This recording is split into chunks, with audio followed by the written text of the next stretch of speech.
technically, it'd be great if everyone could stay on mute. So if you're not on mute, if you could put yourself on mute, just whilst other people are speaking, because otherwise you do tend to get a bit of feedback, and that can be a little bit disruptive. If people are able to, just a reminder that if you'd like to come in, it's ideally you will be able to raise your hand using the raise hand facility. But if you can't do that, pop a question, pop a note in the chat box to say you'd like to come in, or put your question in the chat box if you're able to. Just don't forget that if you raise your hand on screen, I won't necessarily be able to see you. So it's slightly more difficult if you're not using either chat or the raise hands, but hopefully someone will spot that you'd like to come in. So anyway, we'll do our best to manage that through. I'd like to particularly welcome a couple of people today. So first of all, we have Sue Large, I believe. So Sue's one of our new governors. I don't know if people can see Sue, but she just waved her hand there. And I think if I remember, Sue, you were telling me you were a former staff member. Is that right? In fact, health visiting, was it, Sue, originally? Yes. So I thought it was just worth mentioning because that's where Tracy is kind of involved in as well. So I did mention that, Tracy, to Sue. So a warm welcome, Sue. Sue came along and did her induction with us one-to-one a few weeks ago, and really delighted to have you on board, Sue. And you know, do feel free to contribute today, or take it easy, depending how comfortable you feel, but we'll certainly try and support you to get up to speed as quickly as possible. And conscious that anyway, there's a lot of new governors with us. Secondly, I'd like to welcome Julia Curtis. So Julia is our new quality lead, NED. Julia commented in the chat that she was finding it difficult to get her screen on, but I will just ask her to say hello. Julia? Oh, thank you, Krishni. Morning, everybody. I'm so sorry about my camera. I don't know what's happened this morning, and it's great to be able to see people. So apologies you can't see me. I'm sure we'll meet through many meetings over the next few months, but it's fantastic to be joining you, and I'm really excited. And I joined a few of you on the coffee morning last week, so I'm really looking forward to working with everybody. So hello. Thank you very much, Julia. And if you recall, we said goodbye to Moira Ingham, for those of you who know Moira, a couple of weeks ago now, and then Julia started the following Monday. So so it's all transitioned, and obviously Julia will take on much of Moira's responsibilities. I also wanted to say hello and welcome to Judith Seymour. Now, I'm pretty sure I saw Judith on screen. Yes, there she is. She's waving at you all. So Judith actually hasn't officially started with us, but we have, with your agreement, offered her a position as a non-executive director. She's starting some months down the road, and she will be replacing our lovely Nikki, who I know is here because I saw her earlier. But there's a little bit of a transition arrangement going on. So Judith was really keen to get to know everybody as soon as possible and not wait until she officially started. So really helpfully, she wanted to join us today, and I think you'll be seeing her regularly in the run-up to her official start date, because we thought a long run-up would do no harm to anyone at all, and make sure Judith gets a chance to know her. So Judith, do you want to just say hello so everybody knows who you are? Oh, you've put yourself back on mute, Judith. Thank you. Yeah, a trigger finger. Very happy there. Good morning, everybody. As Krishni said, I'm very excited to be here. I do have the luxury of a very long induction period, so I'm looking forward to getting to understand and know everybody. well before I start officially later on in the year. So I'm happy to be here, and I'm going to go into listening mode. Thanks, Judith, and thank you to all the governors who obviously contributed to the really important decision of appointing both Julia and Judith through the process that we ran a few months ago now, and we'll be updating you on the other vacancy that we will be, well, it's not a vacancy at the moment, the other role that we will be trying to fill as we go through the session. I do just need to mention that Angela has sent her apologies, our Chief Executive. She's on a well-deserved holiday, so I think we can let her off for that, because it's a really important time for us to encourage all our staff, including directors, to take holiday. So it is a natural period for that. But Dave Mayer, who is our Deputy Chief Executive, is here and will be doing a slot on behalf of Angela. I think you've met Dave before because he's been here, but I'll introduce him again later when we bring him to that item. So the normal process for any other business is that colleagues do need to let me know in advance if you want to raise an item. And Helen very kindly submitted a question, which I'm going to try and sort of weave into the normal the items that we're going to be talking about, although I don't think we can do it justice today. So we'll perhaps talk a little bit about next steps around that. So I will only be able to take any other business if there's time available at the end of the sort of formal session.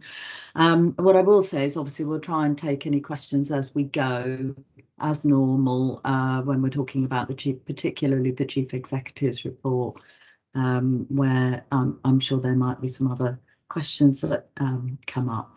So that's all the sort of formal bits, and welcome again to everybody. So we'll crack on with our agenda, because as ever there's lots of business for us to cover. Just want to double check, are there any declarations of interest for any items on the agenda? No, I'll take that as a no, as I can't see anything to the contrary. Great. So item number 3 on our agenda is the Governor Member Update, and I'm just going to hand over to Tracy Davies, who's just going to provide us with a brief update. Tracy? Yeah, so we've already mentioned Sue Large joining, who has taken over one of the Wellingborough and East Northants seats. I also don't think we announced last time, but Ranjit Singh has also rejoined us as taking over one of the Wellingborough and East Northants seats. So welcome back to Ranjit as well, and welcome to Sue. And finally, the other change is Paul Joy has left his role as Public Governor for Kettering and Corby.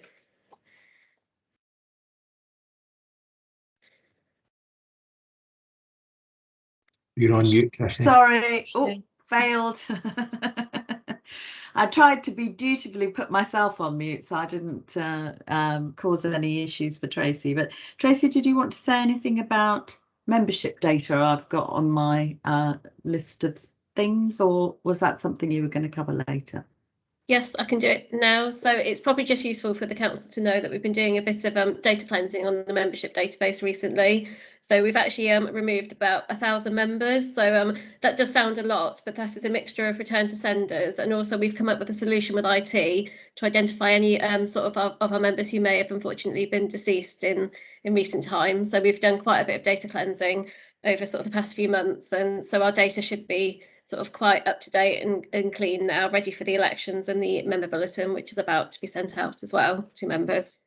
Great, thank you. Which I think has been one of the a piece of work that's been done very much in co-production between governors, comms and corporate affairs, and it's great to see that development ongoing. So thank you very much, Tracy. We'll move on then to item 4, which is minutes of the previous meeting.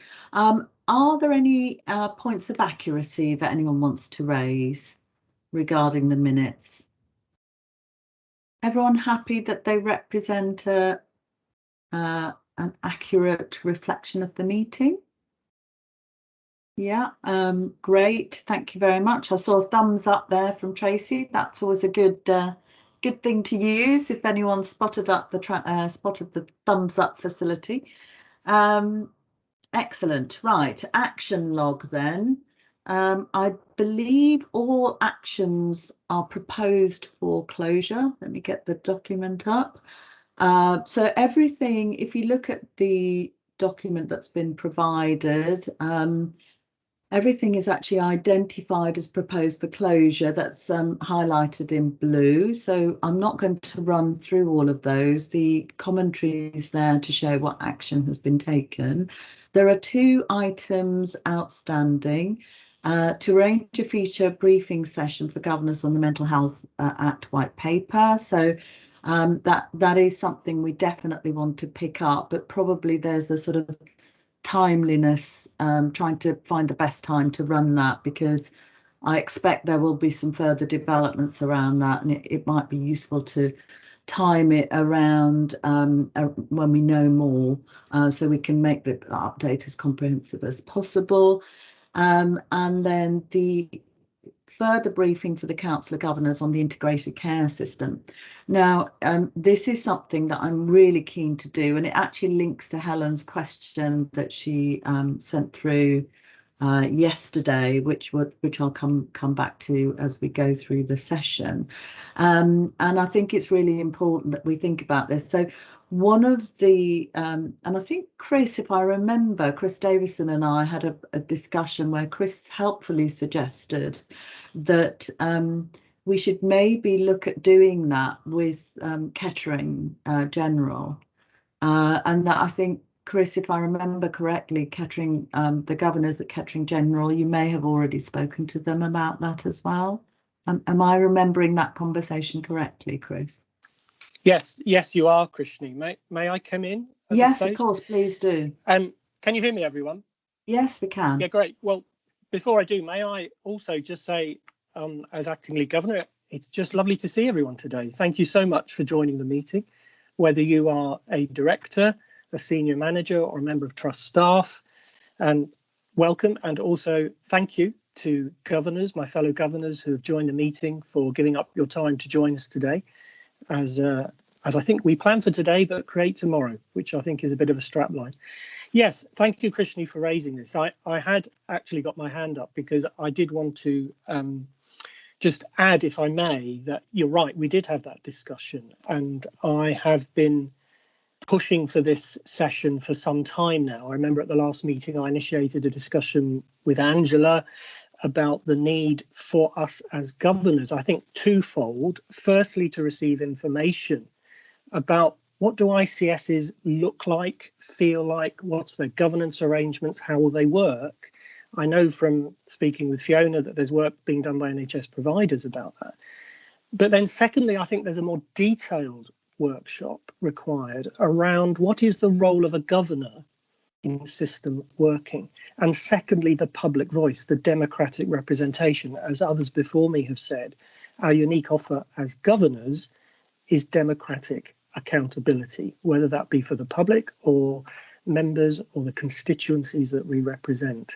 Certainly, I have had discussion with Peter Woollerscroft and Mabel Blades, who are the lead and deputy lead governor for KGH, and they too would welcome the opportunity to receive information at a basic level, I believe, about what does that mean for governors. And I think there's an opportunity to actively demonstrate working together in this system way by doing a joint briefing with KGH governors. So thank you for that reminder, Krishni, and thank you for your support with this. That is most welcome. Thank you. No problem at all, Chris. And in fact, if David and I are attending, David Mayer and I are attending the NHCP board this afternoon. And I was thinking that whilst it's fresh in our minds, it might be something to suggest at the NHCP board, because that would be a useful step to take. I think the only slightly cautionary note I would say is again about timing, because one thing obviously the David will say more about this, but the sort of legislative framework is only just really coming out, and so we're receiving the sort of formal briefings ourselves around it. And there is always a risk of a bit of a moving feast around this, but most importantly, the role of the governor piece. There's quite a lot of guidance have been asked for and is being shaped and developed. So that conversation, I think, will need to follow once we've got that guidance. And I think Fiona may have, Maria's commented there is going to be some national guidance coming out about this. So hence, I think that more detailed role of the governor piece would be a really good thing for us to do once we've got some guidance to work with, because I think that'd be helpful. But some kind of generic briefing, I think, would be useful to get everybody up to speed with what we know. So it might be something we need to do in 2 phases. So David and I will try and remember to make sure we raise that, because if Alan is supportive as well, and there might be some other role within NGH that is equivalent, albeit they don't have governors, we could usefully do something for everybody together. So a couple of questions or additional comments. David Jones. Thank you, Krishni. Yes, I agree with all you've said and Chris's point, and I was going to raise the importance of linking with NGH in some way, as the 2 hospitals are working so closely together, different structures, but that would be helpful. Secondly, to acknowledge I was on the Health and Wellbeing Board and on the Health and Care Partnership for a period when I was Healthwatch chair, and NHFT played an absolutely crucial role in creating the partnership, but there are some significant vulnerabilities in Northamptonshire, as we know, new unitaries and so on.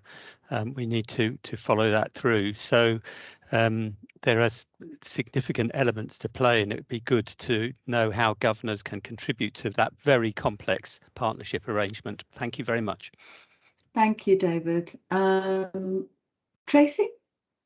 Tracy LaPenna. Yeah, I just wanted to say that I attended day 3 of the governor conference, and that was one of the talks about the ICS and the role of the governor.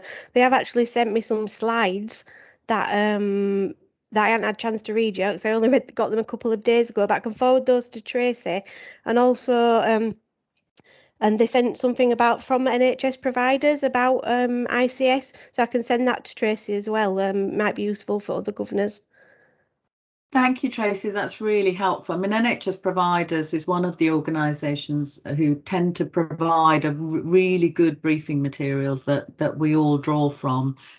So we can have a look at those, and if they provide a really good sort of overview, it may be good background reading to start. Yeah, well, I've actually read that, and it makes sense to somebody who's quite new. So hopefully to you with experience, it make even more sense.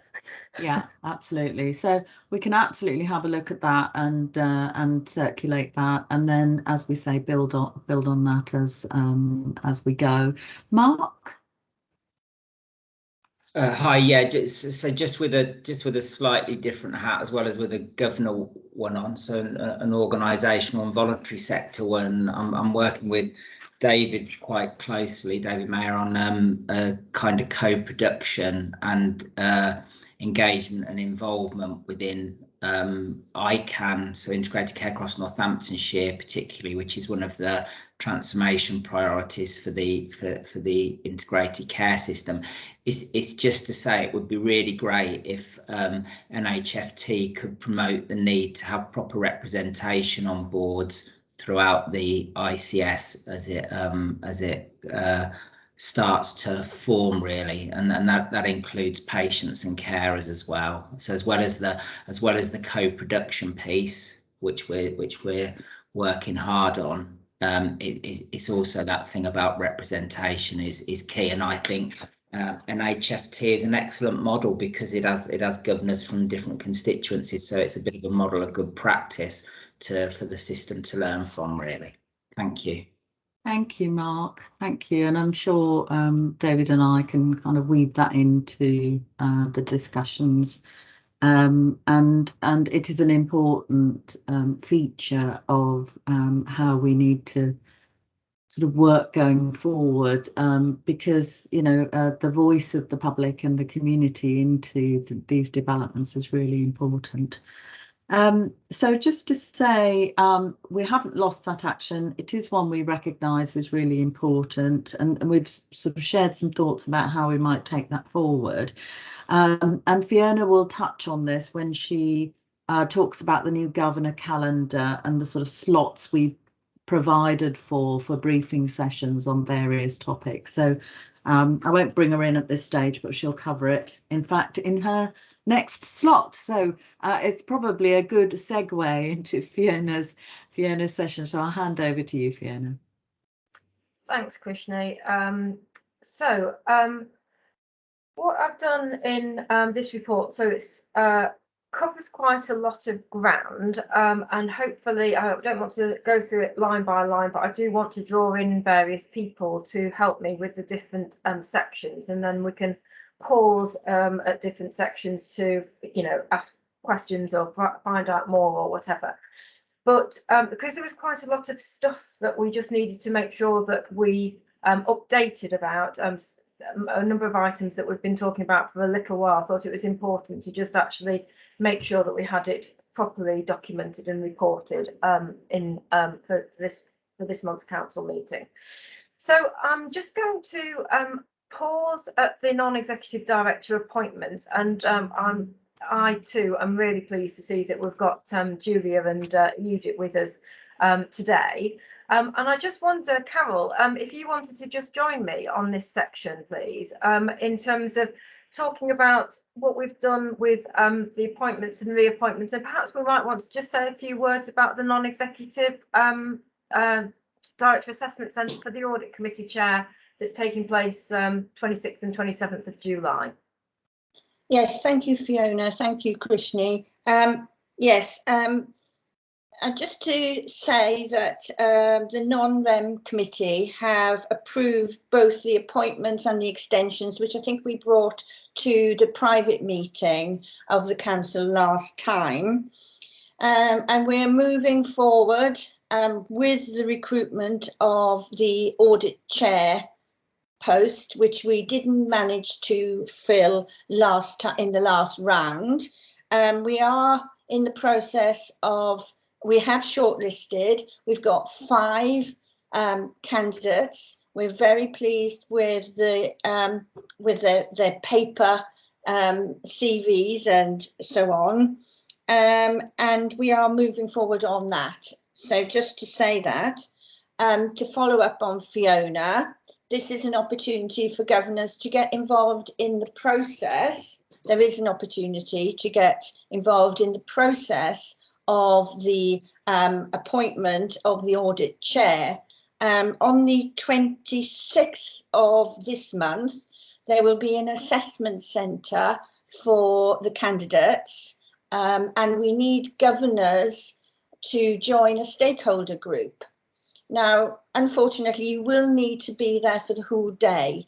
So this is a big commitment and we recognise that. But if you could give some of your time, I'm sure you'll find it a worthwhile experience. And that feeds also into the interview panel at the end. So it is a really key role for governors in the appointment of non-execs. So if you can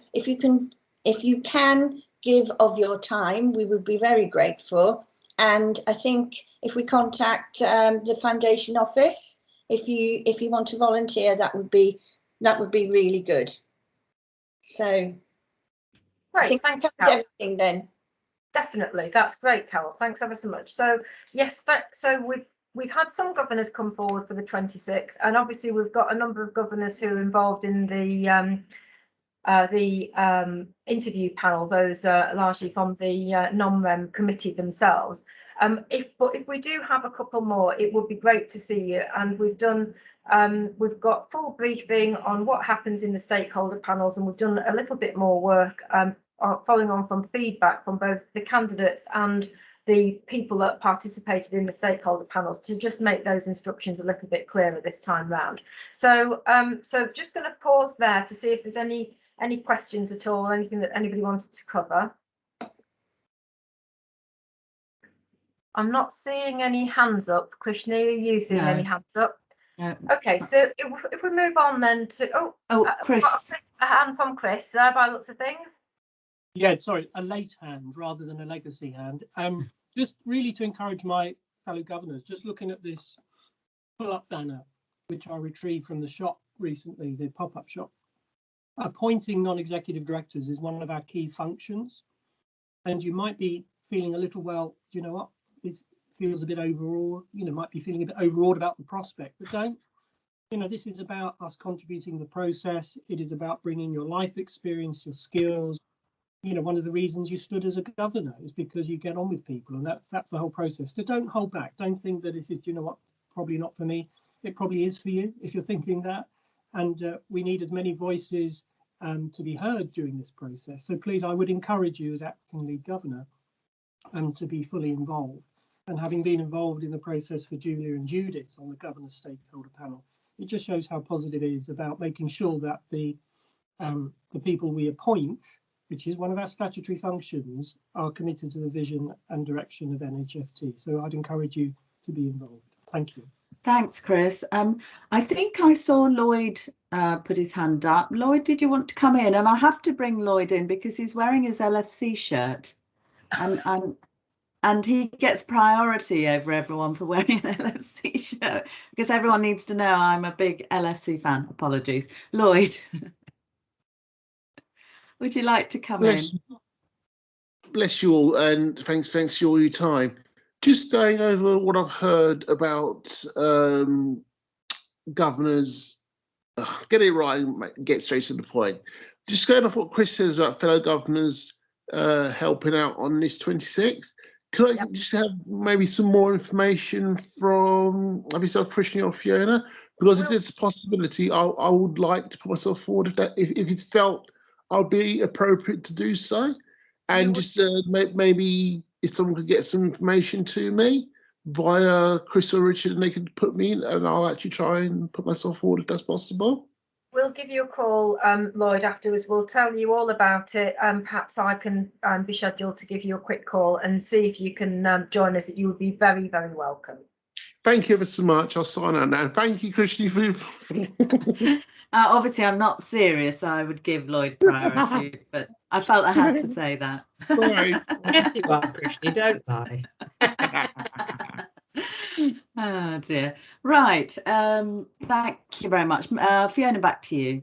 Okay. So the next is just to just remind ourselves that we do need to hold an election for the role of lead governor, because Chris has been kindly holding the ring as acting lead governor for us at the moment, and being actually the deputy lead governor. So we've done a little bit of work to update the role summary of lead governor, because we'd originally said a few months back that we would take a look at that. So we've taken a look at all the guidance. We've taken a look at our documents like the Constitution and where the role of lead governor is mentioned. We've had a look at some other documents that have been circulated by NHS England and Improvement to make sure that we capture all the formal requirements, and then we've just added back in a little bit that we had on our current role summary. So after this meeting, we will be opening the election process or at least the nomination process for the role of lead governor. And what we'll do is we'll seek to fill the role of lead governor first, and then we'll do another process for deputy lead governor. And it's just important to remember that only those people who are elected governors can stand for the role of either lead governor or deputy lead governor. So partner governors, according to our constitution, are not permitted to stand as lead governor. So really, it's just to say we'll send out full instructions. We will, in the normal way, ask you to provide a short nomination statement, just in case it does go to an election, and we will obviously go back to the council to enable them to vote on everybody. All council members, all governor council members can vote on the selection of the lead governor and deputy lead governor when we get to it. But just to make sure that I've drawn that to your attention, and that we will be pressing the button on this process following this meeting. So I'll just pause there again to see if there's any questions or inputs from colleagues. Looks like Chris again. Chris, can I bring you in? I'm sorry, everyone. I don't mean to be contributing too much on this. I think it's just worth clarifying, particularly for governor colleagues, that this isn't just a local thing whereby certain governors are excluded. This is a constitutional requirement that in turn comes from national guidance from what used to be Monitor. Is that right, Fiona? That in order to stand as a lead or deputy lead governor, you have to be representing a certain constituency. But I would not in any way, shape or form wish to give the impression that somehow other governors are excluded. You all have a voice. We all have a role to play. But this comes from a national set of governance requirements, not something that's been done locally. Just worth clarifying, I thought. No, thank you, Chris. I think that was a really helpful addition and clarification. So essentially, watch this space.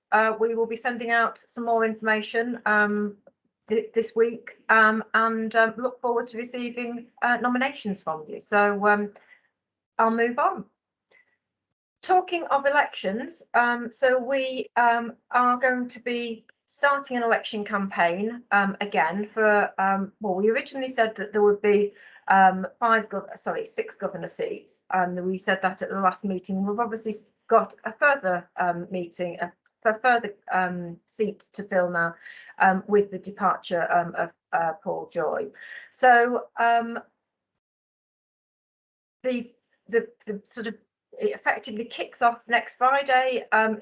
We follow our model election rules. Again, these are given to us from the Department of, well, originally from the Department of Health many years ago. We follow those. It's single transferable vote rather than first past the post system for our election process. And again, I mean, we've done so well with such a fantastic group of governors that we've got on our council. I mean, I am really impressed with all of you, and let's push the vote out and let's get all those seats filled with equally as fabulous people. So please tell friends, neighbours, those who are eligible to stand in those seats. Got a mix of public and staff. So please do let everybody know that we are going back out to find some new governors. So again, David, I'll just bring David in, and I'll pause before we move on to partner governor vacancies. David. Sorry, I was moving on to the next item, partner governor. So I'll just make the comment now that I support what you're doing to get criminal justice involvement. Mental health and criminal justice are so closely linked together. It's inconceivable that we don't have a strong partnership there. I can't imagine, if you need some help, I'd happily write to the office, but failing that, the police through the chief constable, or there are voluntary organisations and others.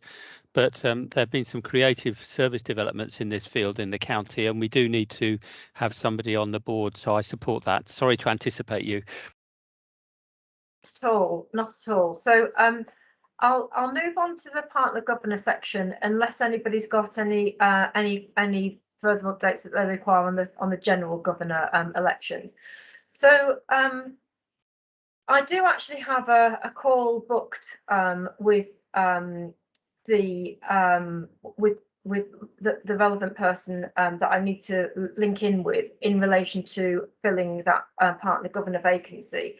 However, we haven't had such a positive response from them in the past, and I am going to explore that with them. But we have, as a council, previously had a discussion about perhaps repurposing that seat to actually give better representation and a stronger voice to children and young people, given that that is also an important part of what we do as an organisation.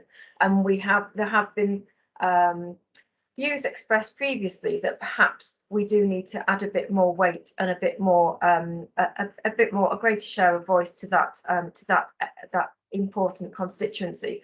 And I don't know, Chris, if you did want to say, I know we had a previous conversation and you said that you might want to just say something at this point. So did you want to do you want me to bring you in here if you'd like to make a point? Yes, thank you, Fiona. And I was just hesitating a bit there because, again, sorry if I don't wish to be perceived to be contributing over too much, but one of the things I do offer is that collective memory, this is now my 4th year as a governor. And certainly back in 2019-20, we had this debate as a council when I chaired the membership and governance subgroup around the partner governor role. I'm not sure if Liz Fowler's on the call, but we do have a criminal justice system brackets children representative through Liz Fowler. And I believe from memory that we did approach probably 2-3 times. Richard, you were involved in that, and we weren't really getting any further. I think, by all means, Fiona, have another go, but I think we would need a wider discussion as a council about partner governors, particularly with children and young people. And again, with my corporate collective memory, we as a council did agree a PPI strategy back in 2019-20 that identified 3 key priorities for us as a council. One was equality, diversity and inclusion. Secondly was children and young people. And thirdly was working adults. We also know that ICS are also identifying children and young people as a key priority area. Now, you can see from the demographic on this call and on our council, and I'm just as guilty as everyone, we represent a certain age group, shall we say, and we have 1 young service user. 18% of the population of Northamptonshire is children under 18. You can become a member at age 12, you can become a governor at 16. And David, you will know I came to your AGM to talk about the potential to create possibly a link with Young Health Watch, because whilst we could have a partner governor, another young person in and of itself, that's still fairly limited. But the resource that you had at the time with Esther Stimpson, for me, suggested that there's a need to get better representation. So I think we need to think about how best we utilise that partner governor vacancy. And we already have Liz Fowler. I think we should involve her in some of that discussion around that. But certainly children and young people, we need better representation, my friends. At the moment, we're not as diverse as we should be on this council. And certainly that was the outcome that we had. I chatted with Esther Stimpson. I'd also like to draw on our Buddy Trust, who is a non-foundation trust, Leicester Partnership, who have a youth advisory board, but that would require a constitutional change. So those are my thoughts and reflections, Fiona. Thank you. Yeah, Fiona, I'd like to come in just to make a couple of points. I do want to pick up on Tracy Le Penna's point that obviously as in her role as well, and I think Kaz Broxton used to very much wanted to emphasise as somebody who worked in CAN, she very keen to represent the voice of children and young people. So that, as Chris has highlighted, Liz in fact was also very clearly brought in as part of the sort of criminal justice young people bracket. So there are definitely some voices. I think what we have is just, clearly we have got currently within the Constitution this this vacancy is for the Police and Fire and Crime Commissioner's office. So I think it's right for us to just explore that a further time, recognising what David has said about the importance of this.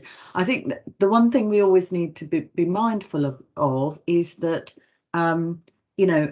if we don't, just because we don't have a governor's seat doesn't mean we haven't got other opportunities, other ways of engaging with, and particularly I think the health and wellbeing boards, as David rightly mentioned, were really effective in driving forward the relationship between, and particularly in the crisis concordat, David, I would sort of probably say, where there were lots of discussions about the work that we were doing as NHFT with our colleagues in the police force, particularly.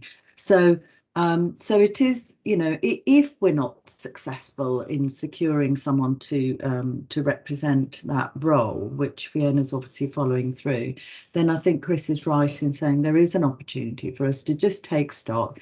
And I know I'm personally quite keen, because Chelsea, as our younger service user governor, has mentioned it quite a few times, that, you know, it is something she would like us to at least look at further. So it is, you know, an opportunity, should we find that we're not able to fill that seat, to actually take stock and revisit that. And I think that's really what Fiona was highlighting. So David, did you want to come back in? Yes, this is obviously something we can't pursue in detail in the governor's meeting. I was interested that Leicester have got a advisory group, and that might be more effective. Having one or two people becomes tokenistic and is quite difficult for young people in school and elsewhere to be involved. But if there's, I was recently talking to the Children's Trust, and they're quite interested in looking at connections. So if outside the meeting there's scope for conversation about how best to develop links with children's services, building on the links and Tracy and others have already got, then I think that might be a constructive thing to do. Thank you, David, and worth bearing in mind actually that we do also have. And I know it's one particular service, but I know we have a CAMS participation worker and coordinator. So there are probably, and Tracy may well be able to comment on that, there are probably other people sort of in roles within our organisation. Yeah, we have a participation worker in 0-19 now. Yeah. Yeah. So we need to think about how we connect in with that. So this, you know, I think David's right in suggesting this is probably a conversation that we can, you know, take offline to maybe to have a separate conversation and develop some ideas if, you know, if we want to focus on that. And it's going to be really important for the reasons that others have said, that children and young people is one of our current ICS and will be future ICS priorities. So nothing's changed on that. Out of our 4 transformational priorities across Northamptonshire, children and young people, it remains one of those, and that's not going to change. And of course, we also have the Children's Trust to think about now.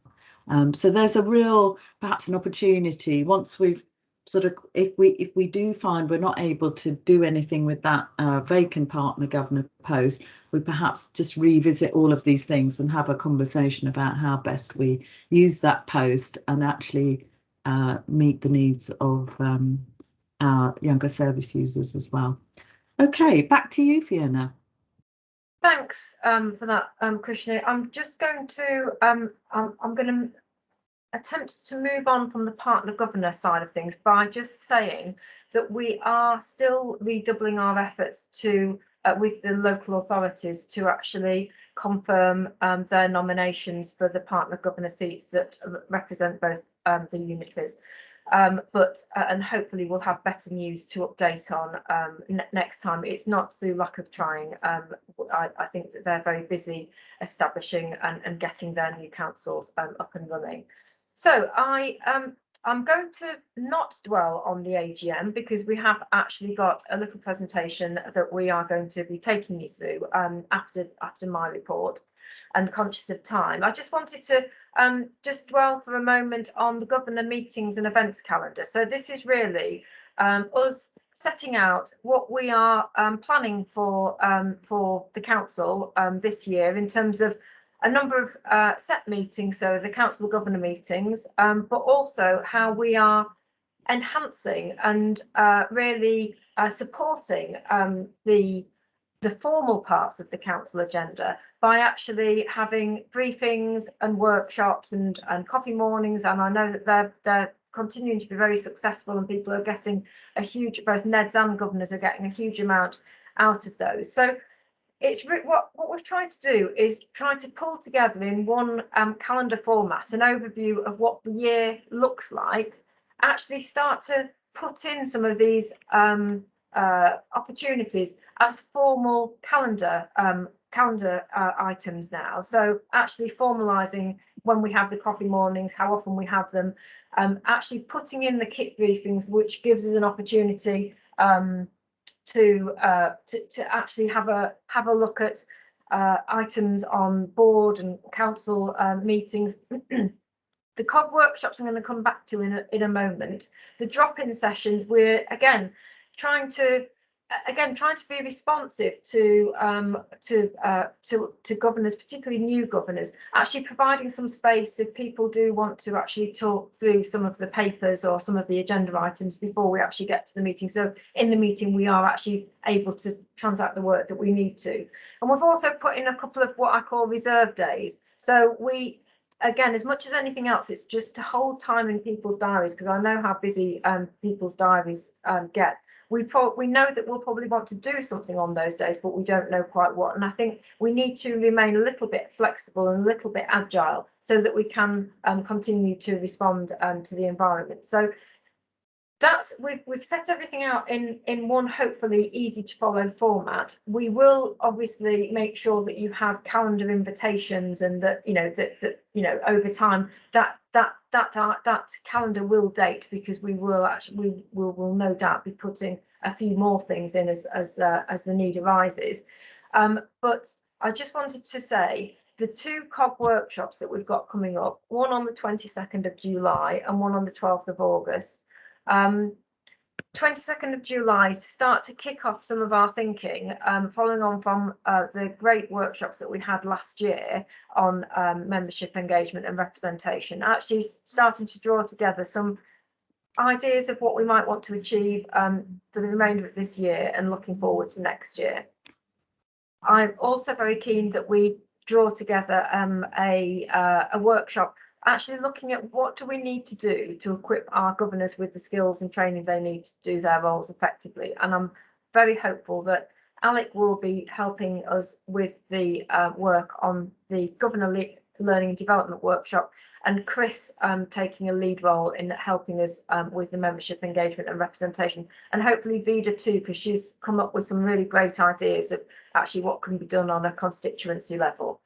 We also have on the 12th, so it's going to be a busy day for governors on the 12th. We also have some reserved time to have a seminar with the board as well. And again, we're working up some proposals and looking to repurpose something that we did a couple of years ago. Unfortunately, it was before my time, but I continue to hear very good reports about it. But just actually looking at the role of the board, looking at the role of the governors, how they work together, and actually just part of us building a stronger and stronger foundation for our governance arrangements and our working relationships. So I'm going to stop there, and I can see that Helen has got her hand up, and just take a first question from Helen, if I may, please. Thank you. It's just a brief one. I think it's a really good idea to get a calendar where we've got a plan of the year so that everybody can actually block out time in their calendars, because I know a lot of people have got to jiggle things around to get to these events. So that's great news. I just was interested in understanding more about what the agenda setting process will be, because it's great to have all this space, but it'd be also great to fill it in a meaningful way, so that perhaps we've got a direction of travel for the council as a whole, and we decide to use the calendar to take our discussions in a particular direction or achieve certain objectives. I just wanted to know what the plans were for how the agenda setting will work.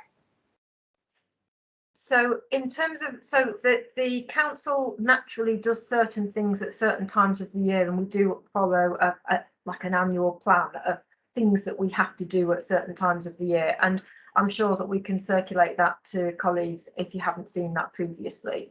So that's our formal, essentially our formal work. But you're absolutely right, Helen. This is where we want to use the workshops, the briefings, to provide that value add or augment the formal work that we're doing in the council, to actually make sure that we give topics sufficient airtime, discussion time and so on, so that when we get to council, when we obviously have a limited time at formal council meetings, but that is where we take our decisions, that we can take those decisions in the full knowledge that we've had a good opportunity to air ideas, consider things. And I would hope that the 2 workshops will certainly give us a direction of travel for both of those topics, training and development and membership and engagement, and identify some priorities for us for the remainder of the year, and, as I say, thinking about moving into next year too. So, and I think it's worth saying that obviously the kit briefings are generally, I think it depends what it is, Helen, which session it is, because kit briefings are specifically there, for example, to give you a briefing of what's happened from board, and therefore it's driven by the board agenda. But I would very much want to feel that, it's for you to drive. So, for example, we've already talked about the Mental Health Act and the desire for governors to have a briefing around that. We've already talked about the ICS requirements and for governors to be engaged with that. There may be things around strategy development or other things that actually are driven, as Fiona says, by things actually happening. But in terms of other things, it's very much, through these discussions for you to identify areas that you'd like to hear more about, and for us to then agree that it's an appropriate thing for a workshop. I think the one on the 12th, that is a joint, as Fiona said, the joint board COG session. That really is just at this stage a relationship building, getting to know more of the board members, because you're increasingly spending some time with non-execs, but actually you equally need to spend time with executive directors, and we've helpfully run those sorts of sessions about understanding each other's roles and this sort of thing in the past. But that's not, I think that's a helpful thing to do with a new Council of Governors. But beyond that, I think it's very much for you through these sessions to identify areas that you want to be engaged in. And obviously, one of the things I would always say is, we will obviously consult with Chris in particular at the moment as acting lead governor, and also with other colleagues through the other workshops that we do. So there is some of these things I don't think is a formal agenda. It's for you to set, some of the topics that you'd like to run, if that makes sense. Thanks, Krishna. Okay. I'm just going to bring in, I think it was Melanie first, and then Vida, if I may, please. Hi, yes, I've seen Lloyd's got his hand up as well, Fiona, when just wait in the queue. You might be in a Liverpool shirt, but it doesn't hold any truck with Fiona. Yeah, I just wanted to refer actually for the council, the coffee morning that we had between the non-executive and council members, for those who were able to join. We had, as part of the introductions, it became very clear what a very rich range of experience and background we have in the governors across many different fields. And we talked during that coffee morning about the value that could be brought by having more opportunity for discussion and debate. So I just thought I'd make the point that was particularly discussed at that session, and it's good to see the different formats of engagement that this calendar presents in order for us to harness all of the governor experience and enable more discussion, whatever the topic might be on the day. So I just wanted to make that cross-reference. Thank you. Thanks, Melanie. And Vida, can I bring you in now, please? Yes, hello, good morning. Thank you very much for this. I think the calendar is going to be really quite useful because people are busy. I really wanted to just focus on the 22nd if possible, because whilst I think it's really useful for, people to be able to just sort of, it's about ideas and things, I still think there should be structure to to the event so that there is some framework, because otherwise you do need to know what the output is hopefully going to be in respect to that meeting. And so I'd be more than happy to work with Chris and yourself to help maybe flesh something out, because as you know, I've got a particular interest in this. But one of my thoughts was as well on that, it may be too late now, but possibly actually even engaging some members that aren't governors, because actually it's about membership. And we probably need to understand what they, what they see as, would be useful to them as a body, and how we approach them. So my view is perhaps it shouldn't just be governors. There could be an element there of a couple of members coming in at some point. Just a thought. No, I think all thoughts and ideas are very much welcome, Vida, and it's not just because we've got a workshop on the 22nd. It's not, that won't be the only thing that we do. And I think that part of you're absolutely right. We are planning to have a structured workshop, and we'll be working with Chris to help us formulate that and give us a good framework, but also to help us look at what other things we might also want to look at in the year. So thank you for some great suggestions. And we haven't got any more hands up, and I'm just conscious of the time. Well, Fiona, I think Lloyd wanted to come in. Look, apart from Lloyd, yes, apologies, Lloyd. I hadn't forgotten you, really. Just reflecting on what I've been hearing about, obviously, the calendar, and I'll make a reference to the coffee morning. I think I joined in on the 6th of July, and I just want to say how positive I found it, being able to listen to everyone's experiences and see what they've got. Chris gave me some time on the day to actually slow down and collect myself as I needed to do so.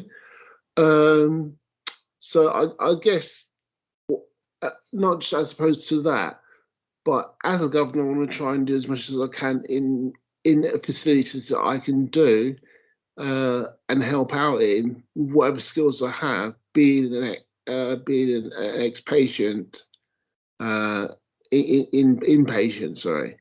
And then also, what else can I have?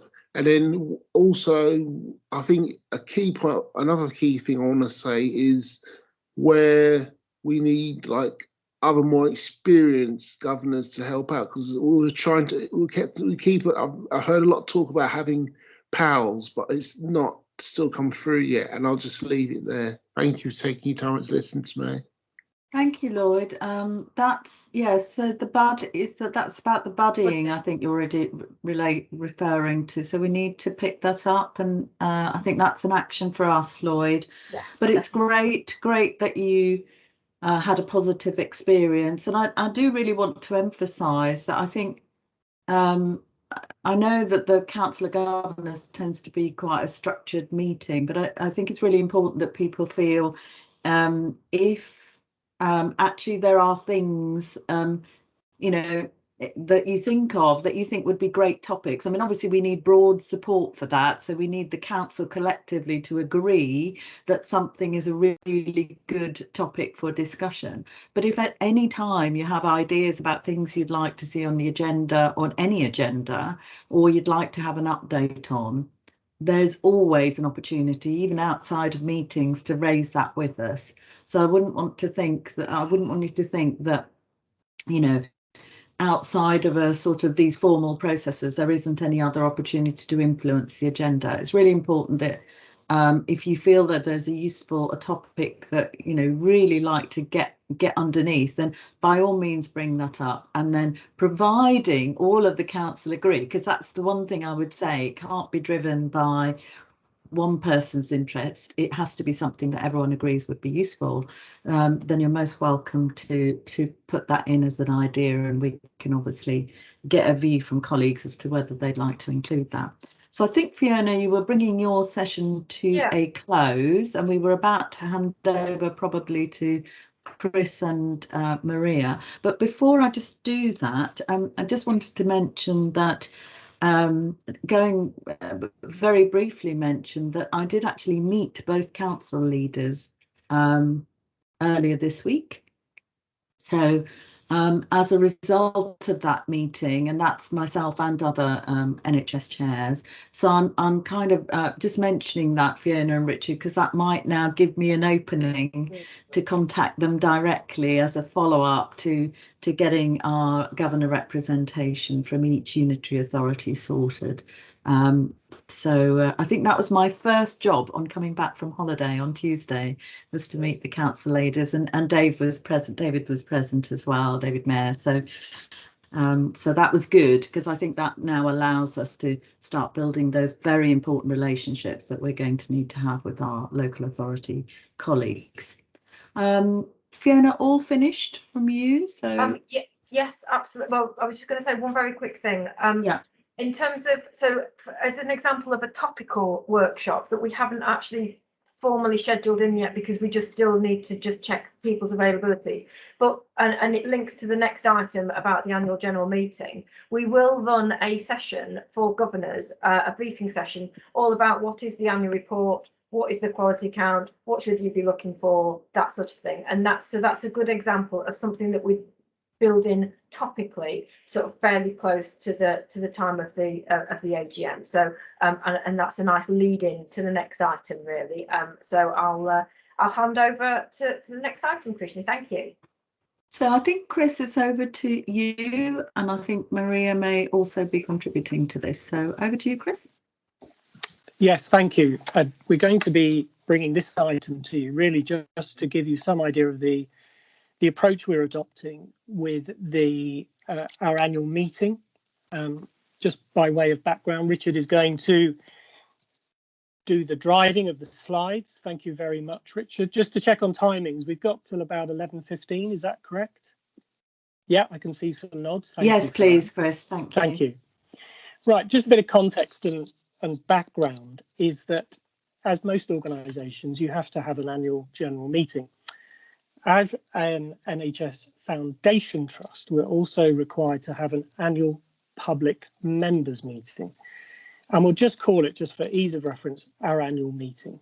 And this is the purpose of just 4 slides, is to talk you through the approach we're adopting as co-producing between governors, between Foundation Trust staff, with comms, with non-executive directors, building on what we've achieved over the last 2 years. So next slide, please, Richard. So this year's annual meeting is taking place on Monday, the 20th of September. And it is going to be held virtually.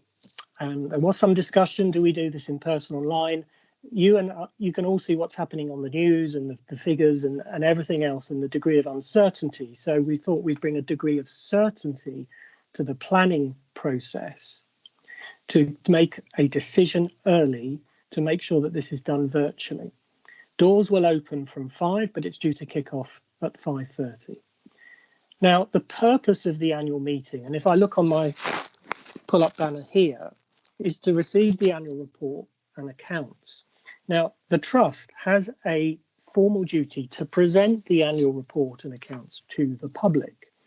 We, as governors, also seek a degree of assurance through our holding to account role around the content of the annual report, including the external auditor's statement, and also the quality account. So it's not just about finance, it's also about quality. And actually, Fiona stole a bit of my thunder in the sense that I was also going to say, and Fiona and I have discussed this, that one of the successes last year of our governor calendar was having a dedicated briefing around what to look for in a set of annual reports and accounts. They're a weighty tome, and unless you are a governance expert, they're difficult to navigate, difficult to know, well, what do I look for as a governor? Where do I seek assurance? So I'm encouraged, and thank you, Fiona, for committing to holding that session with Alistair and perhaps with Julia around the quality account, so we know what we're looking for. So 4 things. It's about presenting the annual report and accounts and the quality accounts, both to members and the public. So in one sense, it's a look back at the year that's gone, but it's also a nod to the future and sharing our plans for 21-22. We did talk about whether we would have a keynote speaker. Now, the Trust has successfully put on a virtual wellbeing festival the last couple of years virtually, before that in person, where we've had some great headline speakers. And there is a lot of homegrown talent and skills and expertise within the staff base that we could use, because one of the key themes, and if it's one thing you remember, please, from today in this presentation, it's about looking after ourselves and each other. That is the key theme emerging from the work group's discussions. And again, it's an opportunity to engage with members of the public. Next slide, please, Richard. So the theme, as I say, is looking after ourselves and each other. We had a steering group meeting on the 7th of July. We've got representations between governors, board, trust staff. We're looking back on last year's events, some of the feedback and the lessons learned. And one of the opportunities we are exploring this year is moving it to, correct me if I'm wrong, Fiona, it's an MST webinar. And that will allow more interaction, the potential, and I repeat, potential to have breakout rooms. We've got to think about the practicalities of how they're managed. But it will allow for more interactivity. It will allow for some more inclusivity in terms of some questions in real time, as opposed to a formal presentation. So the MST webinar will allow for that, if you like, function to be enhanced and to take the virtual offering to the next step. An agenda has been developed, and there's a degree of formality to it. There has to be, because it's an annual meeting. But the steering group will oversee all aspects of the event and its implementation. Next slide, please. So here is the outline timetable as it stands. If you have any thoughts or comments or reflections, please let us know, because as we've all been saying, this is about every voice being heard within the council. So again, degree of formality, doors open, perhaps the opportunity for some informal welcome to members, particularly as hopefully you encourage members from your constituency to come along. There will be an introduction at 5:30, formally by Krishni, and then the formal annual report and accounts will be presented. But we want to bring it to life. We want to bring stories. We want to bring pictures. We want to do little video clips, because it can be very dry, very governance-y. So by bringing, for example, stories, whether that be patient stories, service user stories, staff stories, we can bring to life the year we've had, the very difficult year we've all experienced, and how the work of NHFT has contributed to the NHS response. There will be an overview of the work of the Council of Governors, which will be the lead governor, whether that be me or anyone else, you know, that they will too will reflect on what we've done. And I want to link that a bit at the end about the new bulletin. And then some keynote speakers, hopefully talking about well-being. Why? Because it's about how we look after ourselves and each other. As society resets and we enter a new normal, yes, we put to bed the year that's gone. It's about how do we, as I said at the beginning, how do we manage today while creating tomorrow? There'll be opportunity for question and answers, and critically, for those that can last the distance, the opportunity to meet governors in an informal setting at the end. Next slide, please. Now, I'm not going to go through these individually, but these are some of our key planning principles. One of the things we've learned in the previous years is we need to get our communication right. We haven't necessarily been as prompt as we could have been with getting members notified of the annual meeting and the content. We're working better at that. And we'll work backwards from the event at what key deliverables, with the manager's hat on, what needs to be done when, so that we have some key milestones. And that's the purpose of this working group task and finish group. Hopefully, as we all know, we need to manage our energy, participation, opportunity for questions, looking at drawing on our own skills, as I said. And down at the bottom, the second from bottom bullet point, making sure we advertise early to generate awareness and to build interest. And we started that process through the summer edition of the bulletin. Next slide, please. Now, I just wanted to finish with this before inviting Maria to come in that, yes, we have started the process early. We've got a dedicated section within the summer edition of the bulletin. And I did ask the Trust to circulate this particular edition. Why? Because it's critical for three levels. Firstly, this is the first time that governors have been engaged in a meaningful and intentional way over the content of the bulletin. Secondly, it is the first time that we have had a co-produced editorial panel consisting of trust staff, governors, and a dedicated comms resource to help us. And thirdly, and I didn't ask to put it in, there is also a section from me as lead governor to also contribute as a reflecting on the work of the council during this past year as we look back at what we've done as a council. I would encourage governors to read it. There are pen portraits of yourselves, new governors, and it shows for me an example of where we do have a dedicated resource, how it can help and support the work of governors. I would like to thank specifically Helen Clark, who joined me on the editorial panel, for bringing her skills, expertise in helping produce and the layout and the format, and also Beth from the comms team. And it just showed what could be achieved when you had that dedicated time and resource. And I suppose, and forgive me if I'm speaking in shorthand here, in the past, the bulletin as perhaps the balance between corporate news and governor content has perhaps not been as balanced as it should be. This, however, is something we can all feel proud of. And if I leave you with two take-home messages, the key theme is about looking after ourselves and each other. And second is to read the bulletin, my friends. Read the bulletin. It gives a lot of news and updates, not just from the trust, but of what we're doing as council members. And if you have anything that you are doing in your constituency of interest that you might think would be useful to put in, then please drop me or the FT office a note so that we can increasingly see a balance between what we are doing as a council in representing both our members and the public. Sorry, that sounded a bit heavy to finish on, but I will now invite Maria. Sorry, Maria, that sounds difficult to just ask you to come in off the bench to say, have I missed anything in terms of the planning process? Thanks, Chris. No, I don't think you've missed anything. Just to say, we had a really positive steering group meeting. I think it was last week. Loads of good ideas coming out, lots of energy. As Chris said, a good mixture of colleagues from across the trust in terms of supporting planning for the annual meeting.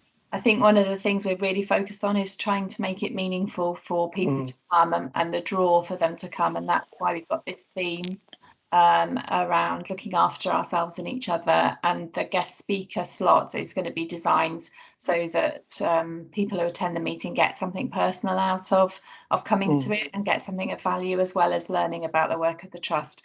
So yeah, just want to thank all the team that are involved, and we are learning every year how to do this. It's like continuous improvement for us.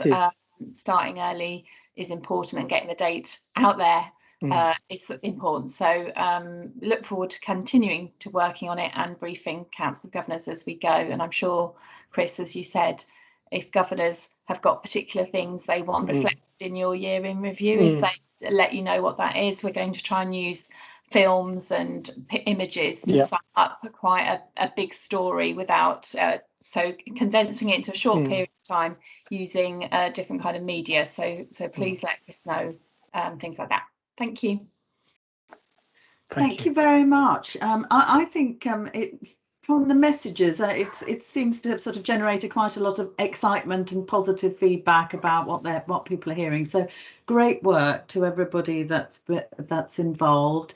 And you know, really looking forward to that event. I mean, I think last year's event went really well, considering it was sort of planned with some perhaps shorter timescales than we would have liked, because actually originally I think the regulators told us we weren't expected to deliver an annual event, and then that changed. So we've got a bit of a longer run up this year, and that is great to see all the work and ideas that have been put into it. So well done to everybody involved.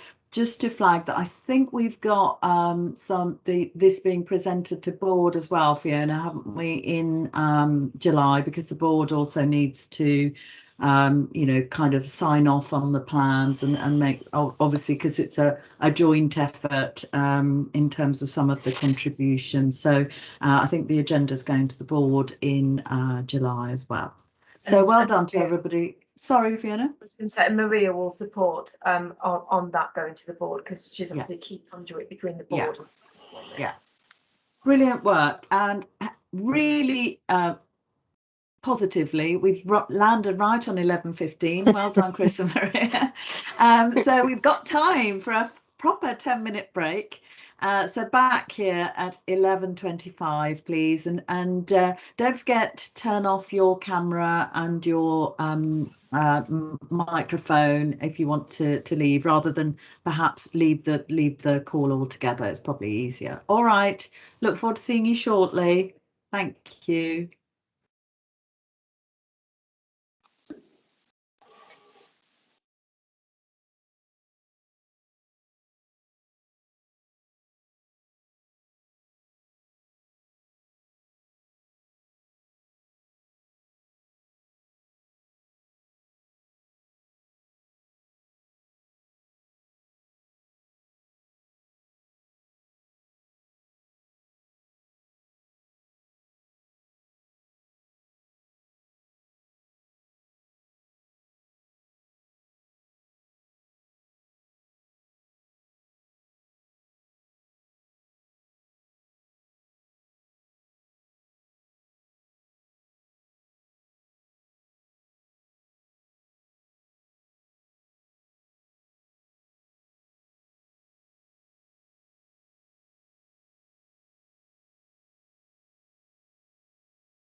Hi, Fiona. Look, have you been on holiday? Oh, I can't hear you. You're on mute. I'm going next week to France. Ah, nice. Yes, very nice. Looking forward to it. Is that a short break or a nice long one? 2 weeks. Great. No quarantine required now. No. I've been very unbrave and not gone on holiday anywhere outside of the UK, just because I can't be bothered about worrying about whether I have to quarantine or not. My brother and his wife just came back from Spain, and they've been in quarantine for 10 days. Sort of thing. I mean, fortunately, they're both retired, but 10 days sitting at home. Luckily, if I have to, I can. Yeah. My husband's essential and therefore doesn't have to. But my teenagers can't go with us because they haven't had both jabs. So. Ah, okay. But that's no big deal, really. Yeah. Actually, the rules change, of course, as well, don't they, about quarantine? Is that right, from next week? I can't quite keep up. I have to go and read it all when I need it.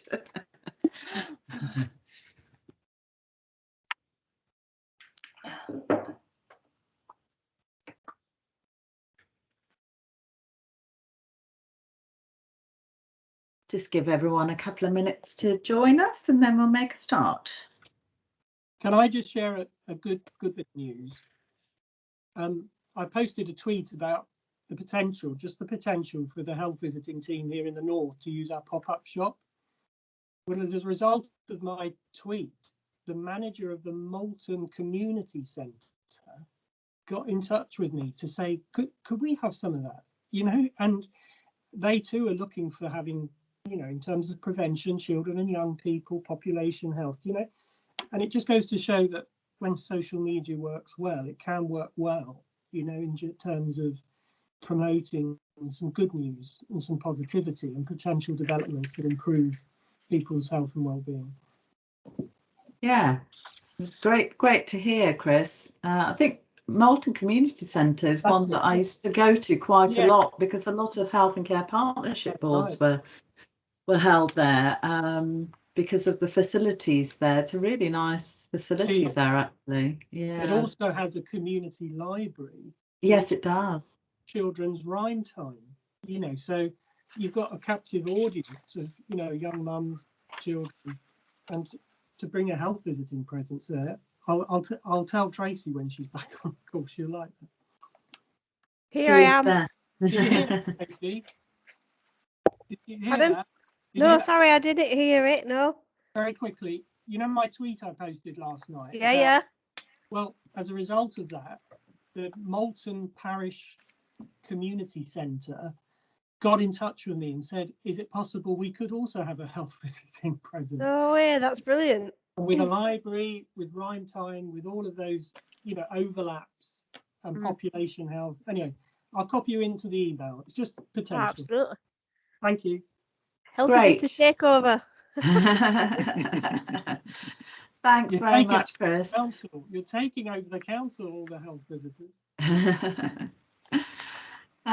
Chris, thank you very much. Right, let's make a start. So I think hopefully everybody's back, and I just need to go back into large gallery mode so that I can see most of you. It seems to go off for some reason.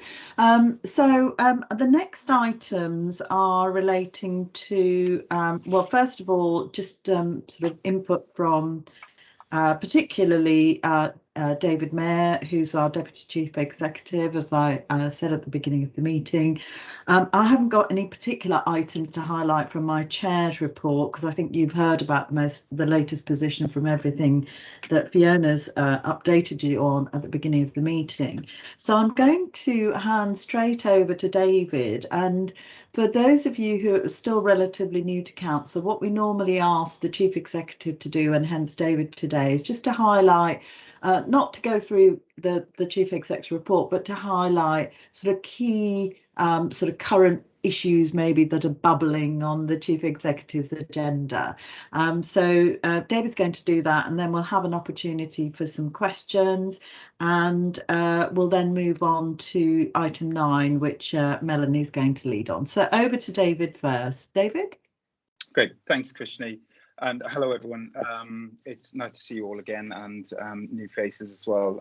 So it's good to be here. I think my first one was back in May, so there's a good rhythm to these now. I'm slowly getting to know, as I say, the faces. I thought I'd do maybe just an update in 3 segments, Krishni and Chris. Maybe if I look at the national picture and just give you an overview of what's bubbling away at that end, then move down to the regional picture in terms of our role in the East Midlands and the Midlands, and then I'll look internally and local to us as NHFT and just touch on some of the areas that we're working on internally.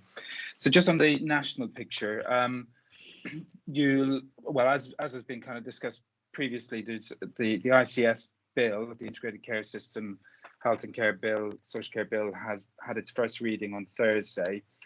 So it's moving through committees at this point.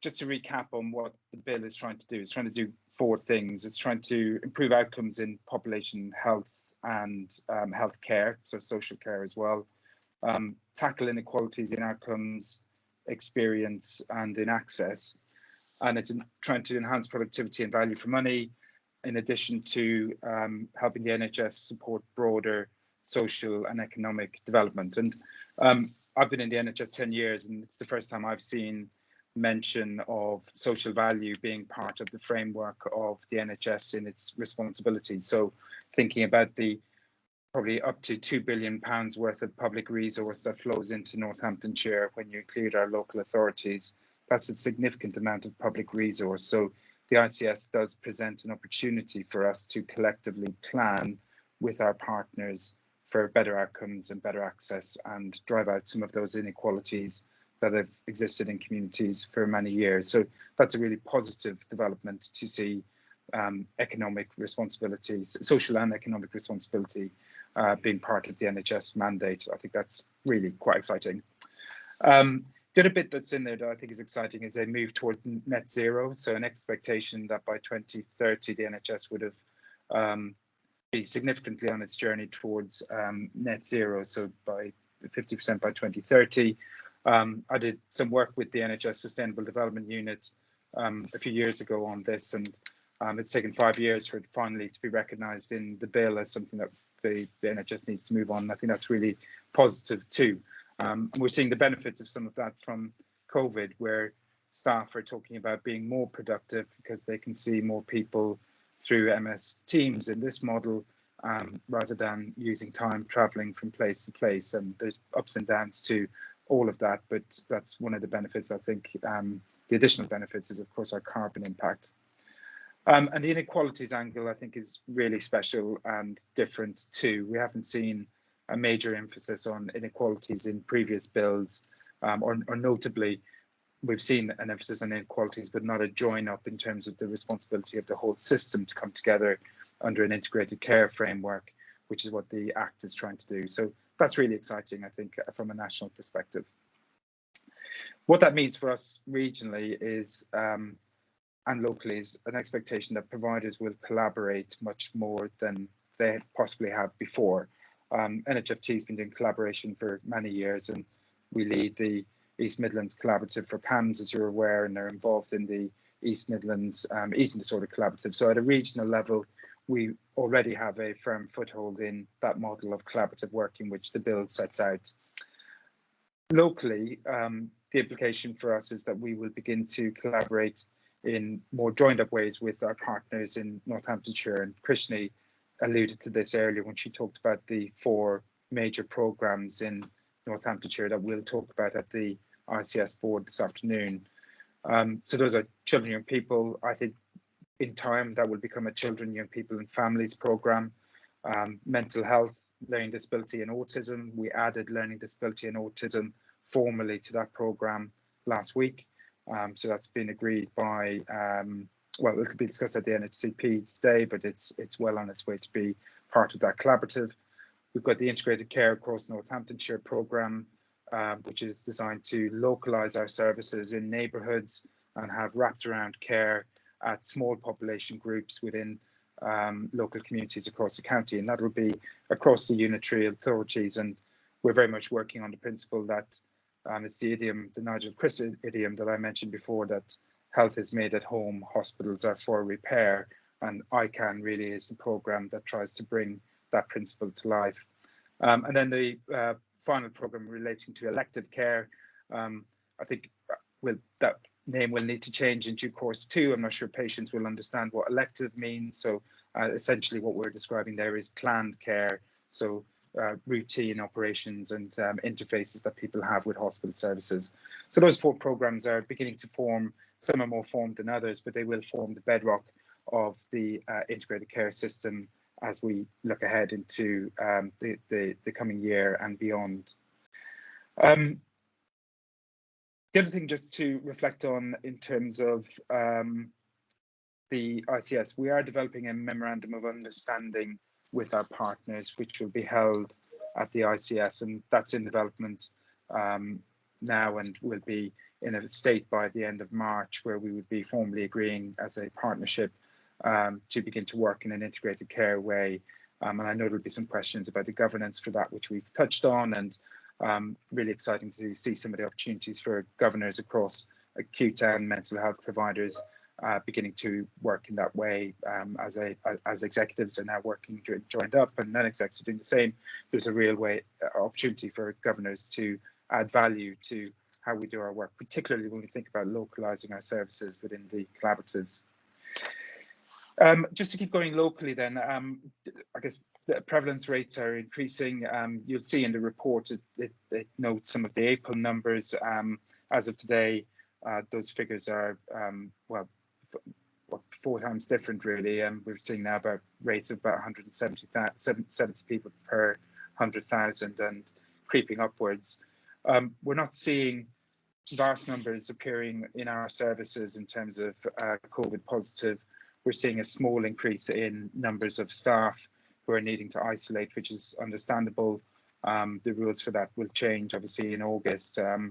We're maintaining, as you said in your presentation, Chris, some certainty during these uncertain times by making sure our staff are aware for NHFT and our services, nothing is changing in terms of the safety parameters that we've put in place during COVID. So it will continue to be masks and all of the precautions that we've had in place hitherto. And I suspect guidance for that is due to be in August. I think there'll be an NHS view, but I think with the numbers heading where they are, I don't think it would be a materially different from where it is now.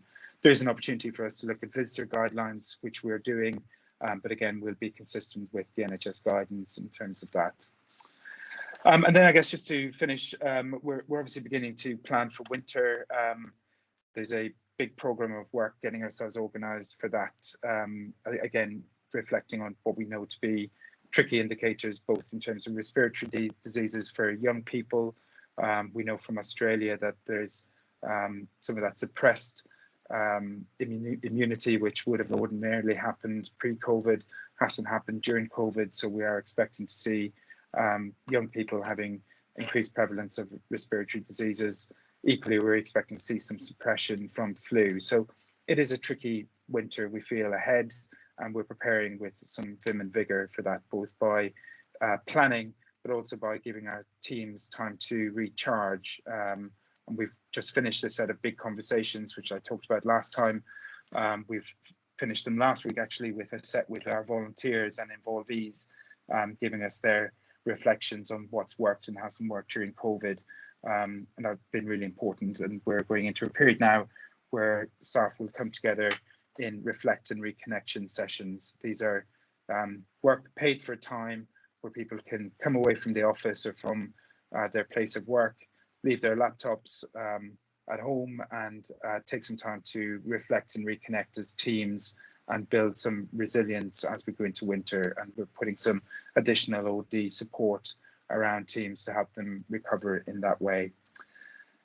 And then finally, also in August, we'll be having some commemorative events, again, pending guidance on the regulations, but putting a marker down for the months that have passed since COVID, and the colleagues and people who have lost their lives, as I said, locally and regionally, globally even. So just again, a moment just to pause, reflect, and yeah, regain spirit as a team. So we'll be doing that initially at Berrywood and St Mary's, with a view that we'll do our other sites over the course of the winter and into the new year. So I think that's an important thing to do, and our chaplaincy and wellbeing spiritual support workers are helping us with that. So that's probably all I was going to say, Krishni. Everything else is kind of broadly in the report, and I hope that's been in some way useful, just to give people a sense of, I guess, the three layers of looking at things that are happening and changing. Thank you very much, David. That's really helpful, and you know, sort of says a lot about the kind of range of things that all trusts are really having to kind of address at the moment, on sort of multiple levels.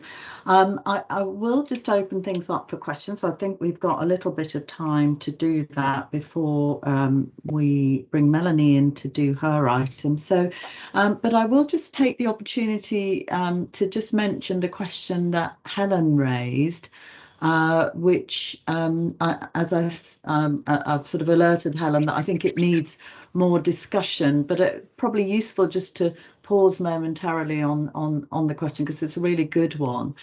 What assurance do we have that the ICS will not create additional administrative burdens for NHFT and will provide demonstrable benefits for the provision of healthcare in Northamptonshire? So I think it's a really, really good question. And I think in David's sort of overview, I mean, obviously the big point that has been made is a sort of the introduction of legal duties for the NHS to really focus, I suppose, on outcomes. I mean, in very simple terms, you know, in truth, we've been the illness service. You know, the NHS has been an illness service, and collectively we're being asked to really work with our partners, all our partners, but obviously local authorities play a key role in this, to start thinking much more about prevention and long-term conditions and health inequalities and keeping people well at home, rather than, you know, having a hospital-based sort of repair service, as David talked about. So at the moment, I think it's fair to say that's the vision, and it's about working through the detail of what these transformation programs are actually going to deliver on the ground, that are going to make a difference, and that is probably sort of detail that we all need to be briefed on. I know actually Jean, our Chief Operating Officer, is really keen, which reminds me that was an action from the board that we need to take forward, to brief all of us on the benefits that we're already getting from what's David referred to as the integrated care across Northamptonshire programme.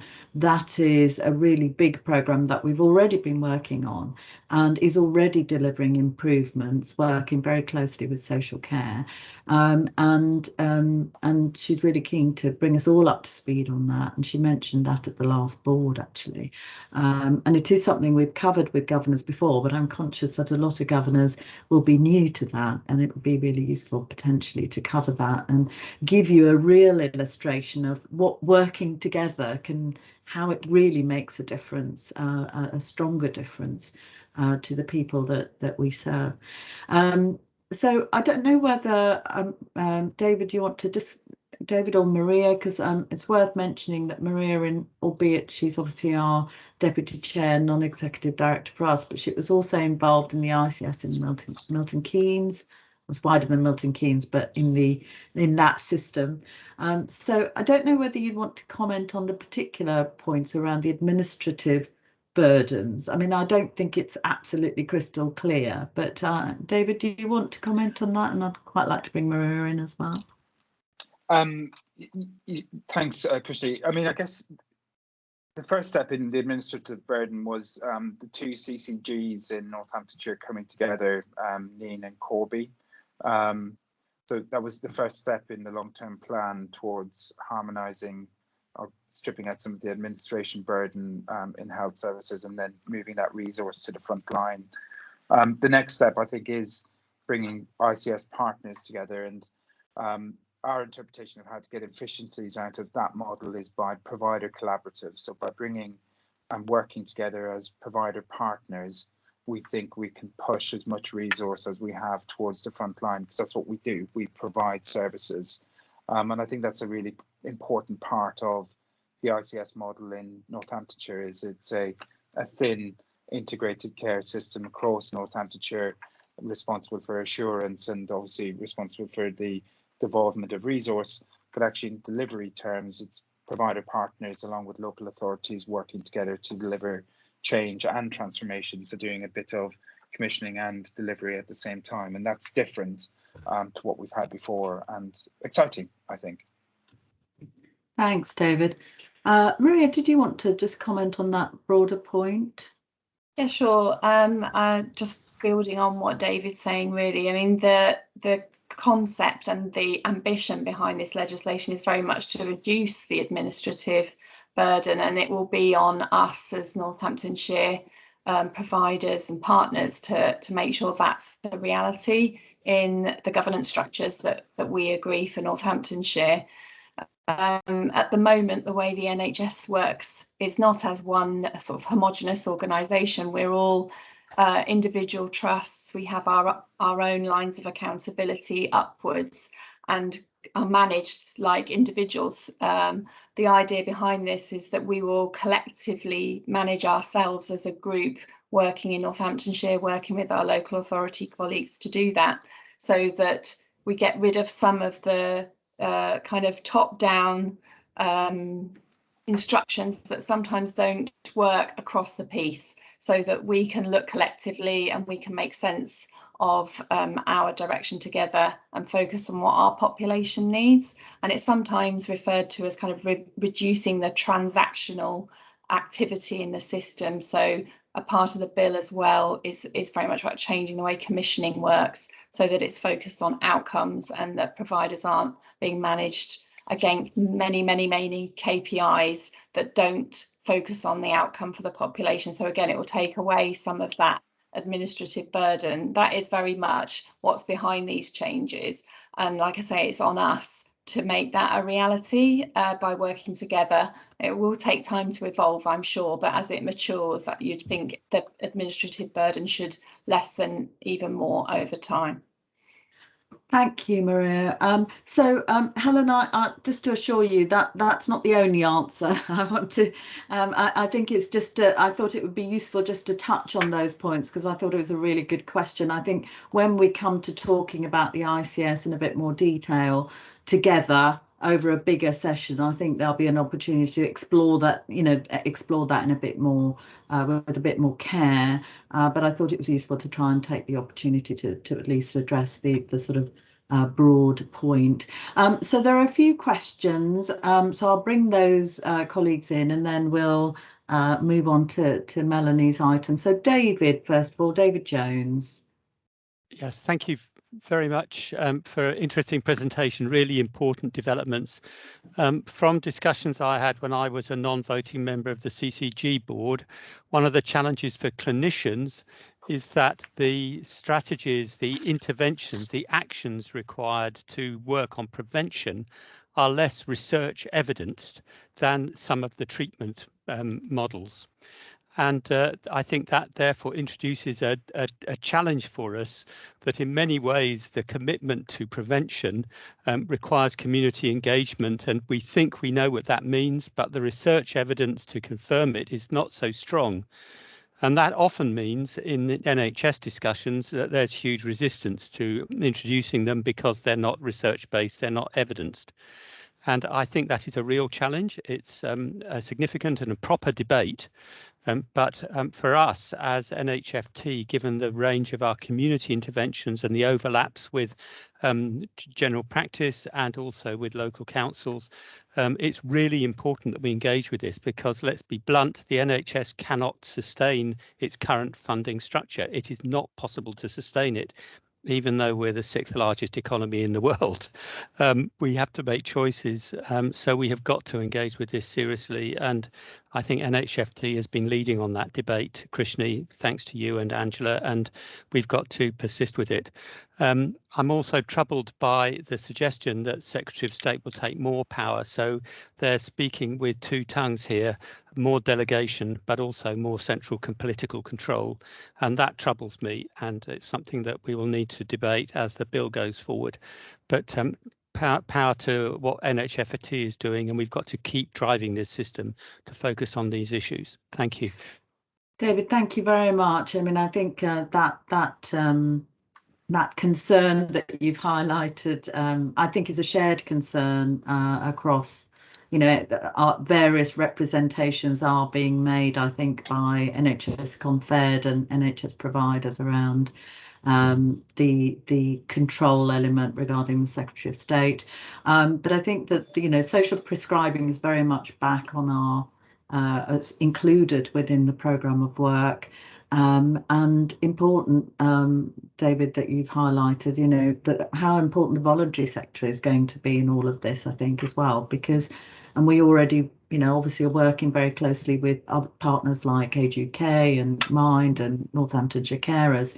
And actually, in fact, I think, I mean, I can, am I right in thinking, I know that Northamptonshire Carers is a sort of very much a key partner, as is Sue's organisation Age UK, in the ICANN programme. So it shows actually this is, you know, there are definitely elements here about non-medicalising what we do, and I think that's an important direction of travel.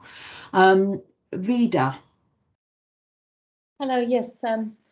One of my queries, I suppose, is an extension to Helen's question, is that obviously when you look at the ICS, it involves and engages lots of providers, but so executive teams are being drawn into supporting that. Now, I note from the priority work streams that our own executives and managers are pretty heavily committed, and it's really around, is the workload being shared?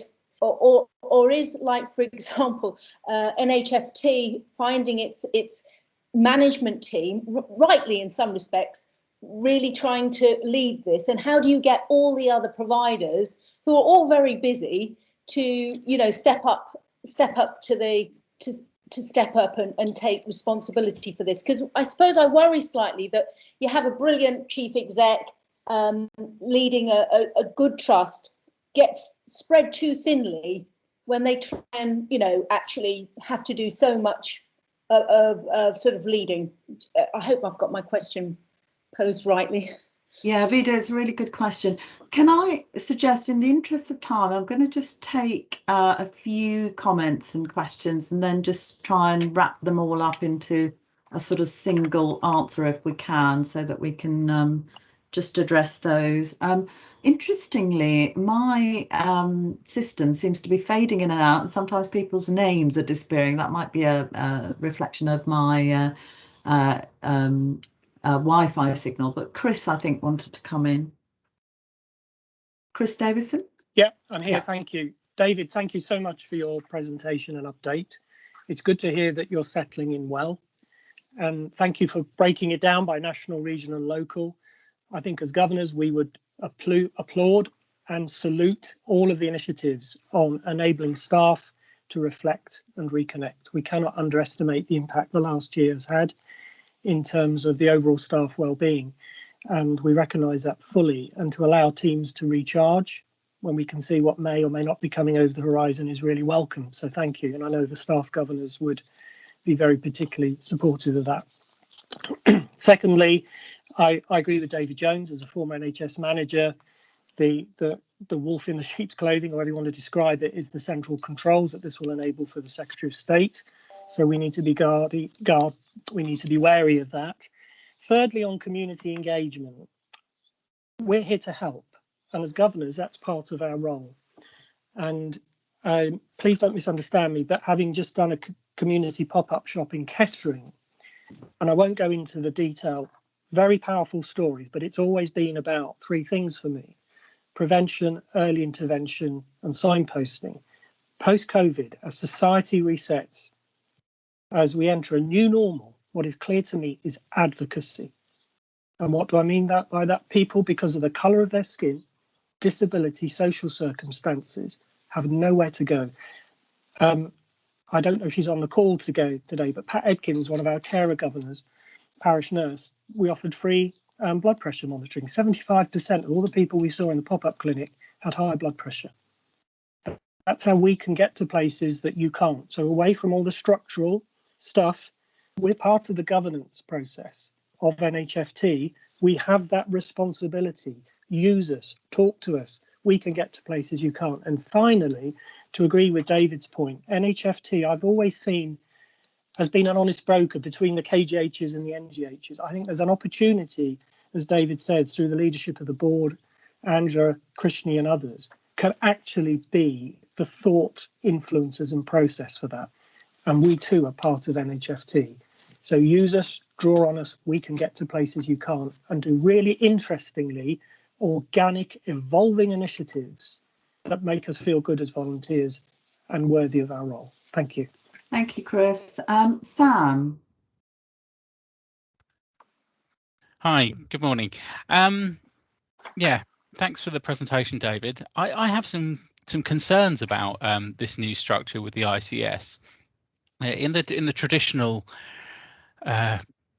provider commissioner split, the commissioners are holding the providers to account and making sure things get done in a impartial way.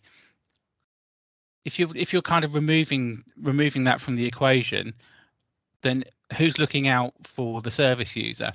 Now, things like initiatives like PBR, although they had their faults, they were very effective at bringing down things like waiting lists, which are really important for somebody using services. So where are the checks and balances in this new system if the providers are policing themselves? Thank you, Sam. I'm sort of making a note of all these. I'm not losing them, and hopefully others aren't, and we'll just try and pick up on a few of those. So finally, Mark. Thanks, Krishni. Just to pick up a few things that kind of got raised earlier. So you mentioned the integrated care across Northamptonshire work. So it's just to say the thing around our partners kind of committed and is kind of workload being shared around. So if it's helpful wearing my kind of voluntary sector hat, then yes, very much so. And I think people would be really enthused by what's happening. So I think that would be good to maybe ask Ruth Harrison and Giles West to come along and present on that, and then I can happy to chip in as well for that.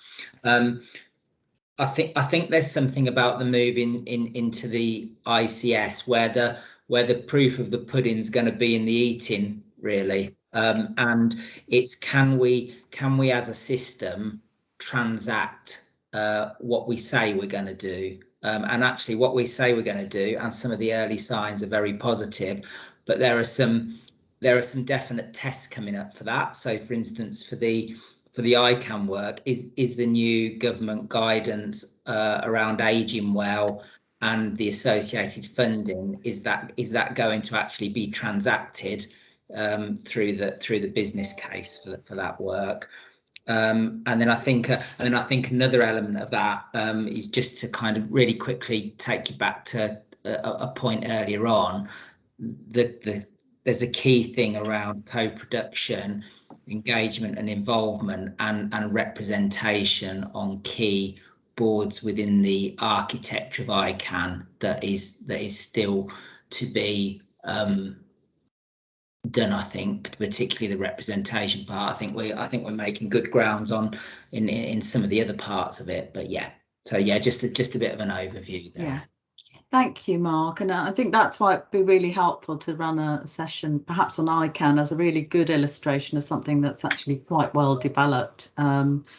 Not completely, because there are obviously kind of lots of things that are still in progress, but in terms of something that's underway, as is of course the mental health work.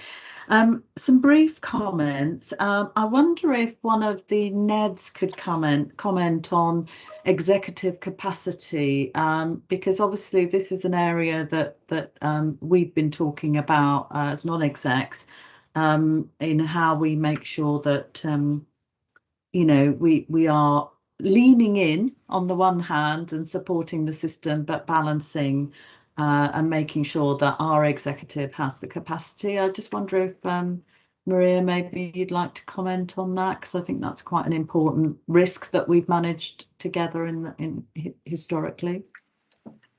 Yeah, I can comment on that, Christine. I think Melanie put her hand up to okay. speak on that as well. Happy to let you take the baton, Maria. Thanks. Didn't want to step on your toes. So yeah, as a non-exec team, we have paid close attention to exec capacity. This system work's been going on for some time, as the integrated care system, the health and care partnership work has been. Our executive team have been heavily involved in influencing that. I think that's come out quite a lot in this meeting in terms of people recognising the value of that for our population and for NHFT.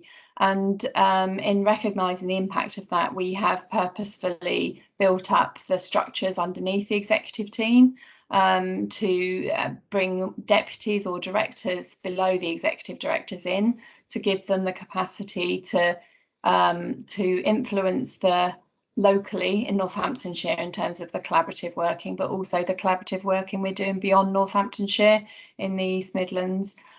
Just because we, as a board, we recognise that it's absolutely vital for our patients, our service users, that we are engaged on this agenda and influencing it for the benefit of staff and our service users. So we've made those kind of deliberate decisions, and we keep a review on the impact on the executive team and the leadership within the trust in our non-REM committee, which meets quite regularly to do that as well. And we have also the risk on our strategic risk register around exec capacity that we review regularly, and that's looked at by the performance committee. Thank you, Maria. I'm really conscious of time, so I'm not going to take any additional comments and questions on this, but I'd be very happy if you want to put anything in chat that people would like us to follow up on. Very happy to do that. I did just want to get a comment quickly on Commissioner Provider split that Sam raised, because I think that's a really interesting point that does need to just be highlighted, what you know, collaboratives might mean in that context. David, I don't know if you want to comment on that, or somebody else. I can see Simon put his hand up, so I don't know whether he wanted to comment, but I'll bring David in. David Mayer. Thanks, Christine. Well, I guess the first thing to say at a policy level, there is an expectation that the CQC will develop an oversight framework for systems. So going above and beyond just provider oversight, but into ICS oversight. So that's work in progress alongside some of the plans. There's also in the Chief Exec paper, there's talk of the Health Agency, the Security Agency, and a range of other arm's length type oversight structures. In terms of the day-to-day oversight of services locally, there is an expectation there would be a collaborative board. It would have a certain amount of delegated responsibilities, and it would be held to account for delivery of services, much like we're held to account for delivery of will be held to account for delivery of CAMS Tier 4 provision in the East Midlands as part of being the provider lead for the CAMS collaborative. So there are models already in existence that do some of this, Sam, but it is a good point about who's keeping an eye on the big picture view. It also, what you just said, it's kind of lost the local focus, because the people that make up North NEN CCG and Corby CCG were local people, and they spoke on behalf of local the local population. If you kind of move that up to a regional level or a national level, then you lose that local voice. Just to be clear though, Sam, the ICS will be very clearly a local body. It's not actually, it's Northamptonshire wide. So just, Sam, sorry. I'm really I know. sorry, but I think, yeah, sure. I think this warrants a wider discussion, and we haven't unfortunately got time for it. I think it's something that actually is something we need to pick up at a workshop, I think, as we've already said. If there are any workshops, I'd be very interested in. Oh, absolutely. I mean, it's very much an action we want to take forward and bring everybody together to actually have exactly these conversations so that you can all understand the intention, and actually the fact that, you know, there will be sort of place-based focus as well below the Northamptonshire level and linking to the unitary authority. So lots of work to do on that. And I really just wanted to say that in the meantime, I do think all partners are leaning in. So it's not just, you know, NHFT is of course active and influencing, but all partners are leaning in, and community engagement, I think Chris talked about, and we recognise how important that is, and I think Mark reinforced the need for proper representation, and I know that we will keep focusing on that. So thank you so much for your comments. I'm really conscious that that was a very brief discussion, and very much, you know, recognise the importance of giving you more airtime on this, hence the need for the workshop, which we've already identified. But I didn't want to lose the opportunity that Helen's question prompted, just to put that at least on the agenda and prompt a little bit of discussion, recognising that we need more time on that. So we will come back to it. I'm really keen to engage you all in that further conversation, particularly now the legislation is sort of out for discussion, if you like. Okay, Melanie, we have an item. I don't know if you will all recall that some months ago we was it in May? I'm not absolutely sure now. Slightly lost track of time. You chose a quality account indicator, which was around prone restraints. Some work has been done on that, and we thought it might be really useful for Melanie, as someone who has particular oversight of this as a non-exec, to give you some feedback on the work that's been done. So Melanie, over to you. Thank you, Krishni. And Richard has got a few slides, so between us we'll try and navigate through just a handful of slides, and I'll try and be succinct, Krishni, in the light of time. So yes, the first of all, this has come from the quality account, and Fiona mentioned earlier about the quality account. The quality account, if you move on, Richard, is a publication, and a public publication every year about the quality of services offered by an NHS healthcare provider. So every trust does this. From a statutory perspective, the quality account is required to be published and submitted by the 30th of June. Last year, the quality account was extended. The timeline was extended to December in recognition of the pressures of COVID. This year, I think there was an expectation that it would be extended, but I think at the start of April, it was confirmed that it would need to be submitted in June. So I think I'd just like to start with a bit of a thank you to the team who pulled rabbits out of hats and worked incredibly hard to get this quality account published to the same spec as we do every year in such a short period of time. That was a really good piece of work. The quality account follows a specific format. It looks at the year ahead and the trust's priorities and ambitions and focus areas, and it also looks at a review of the year gone before. And I noted Fiona earlier commenting that there will be a sort of a session on the quality account alongside the annual report and the AGM later in the year. And I think it's fair to say that the whole way that the quality account is done is under review within NHS England. So we might expect some changes. So having that review with you later in the year will be very helpful. Typically, the quality account is audited by the external auditor. However, that hasn't been done this year. So instead, whereas, as Krishni said, COG would normally select a specific indicator for the external auditor to look at. This year, we asked the internal auditors to have a look at that. And the governor selected one of the 4 quality priorities to audit this year, which was prone restraints. Now, for any new governors who haven't got a healthcare background, you might be familiar with the sort of general term of restraint as being the use of techniques to limit the physical movement of an individual. Well, prone restraint is typically the use of a technique to lie an individual face down to limit their physical movement. And it's been a topic of focus for the CQC for a number of years now, because prone restraint carries with it some risks in terms of chest compression and other things. And it's used only in the most important situations, typically for staff to exit a room safely or to prevent physical harm to staff.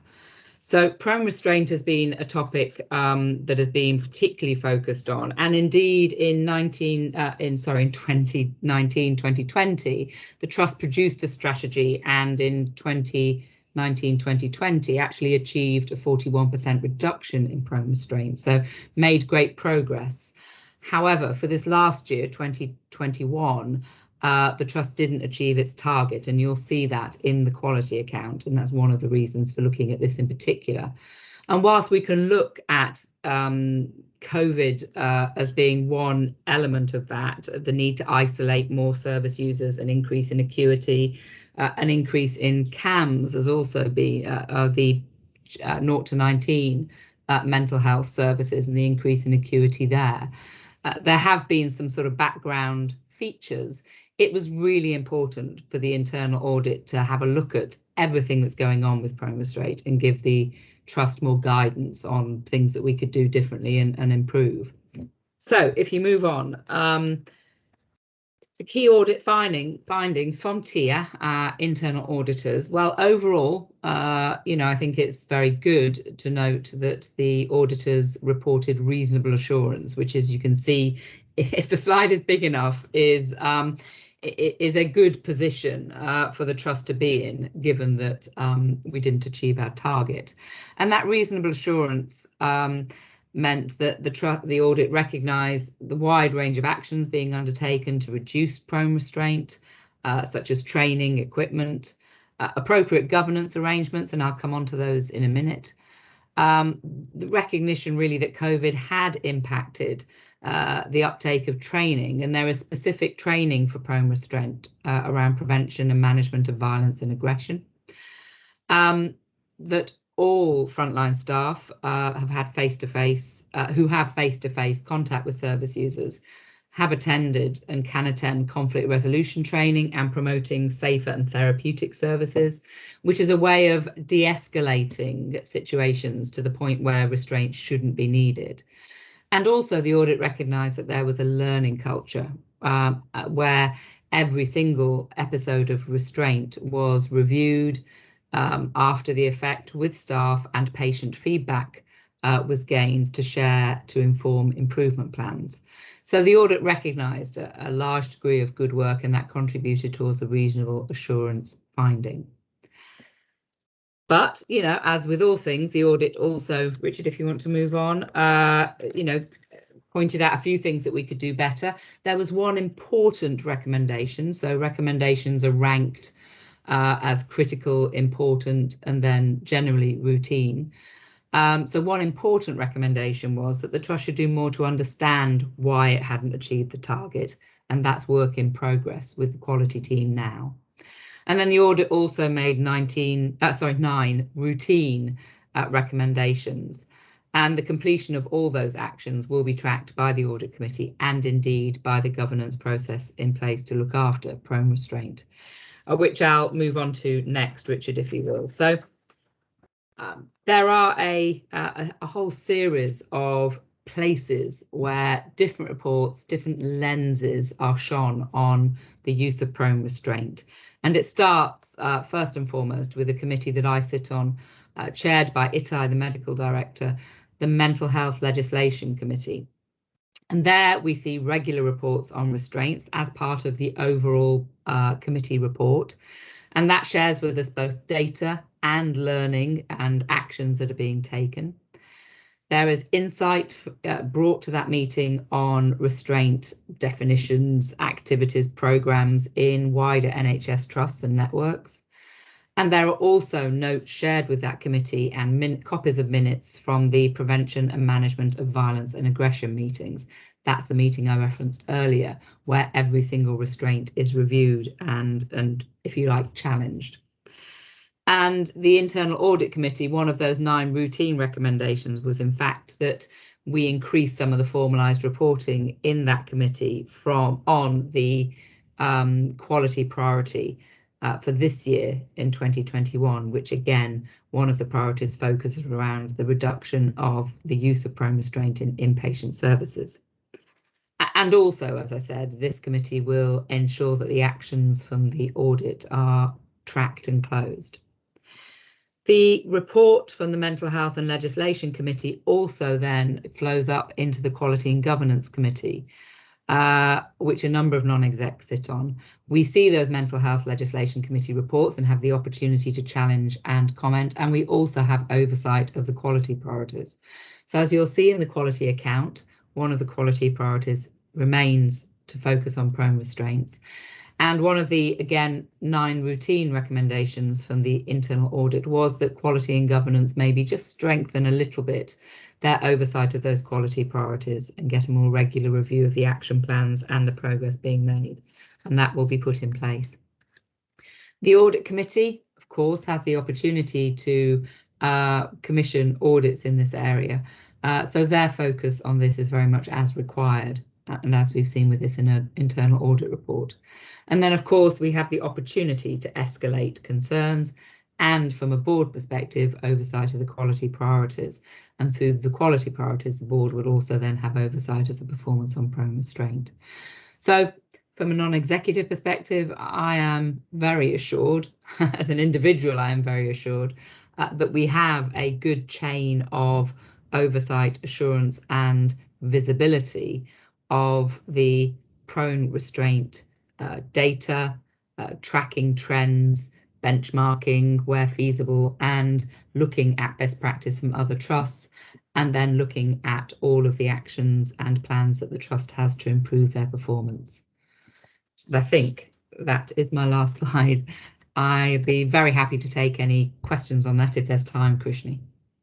Thank you, Melanie. Just one from Ranjit. What options are there other than restraints that protect patients and staff? So I suppose it's the alternative to restraints, isn't it? And yes. I think that's a really good question. It is.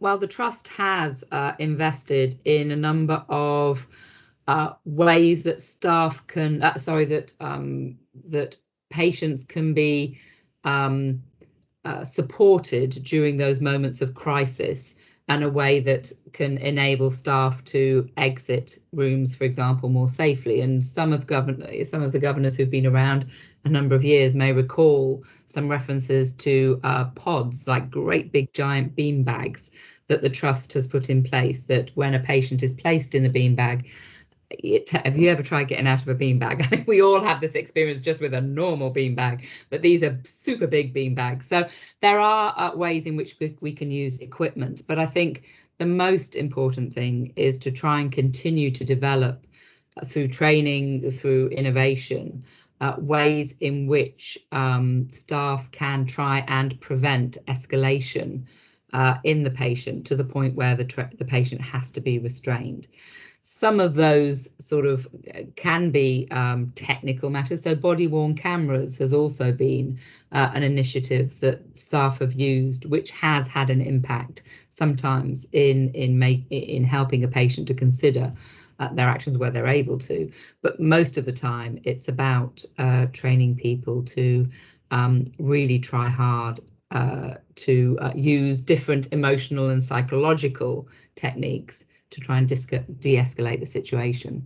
Yeah. And from my knowledge, there may well be a governor or somebody on the call who may want to add a bit more context to that as well. So I'd invite anyone else to chip in. Thanks, Melanie. Sam, do you want to ask a question or make a comment? Yeah, I'll be really quick. It's really worrying that you lapsed on training. And what are you doing to catch up?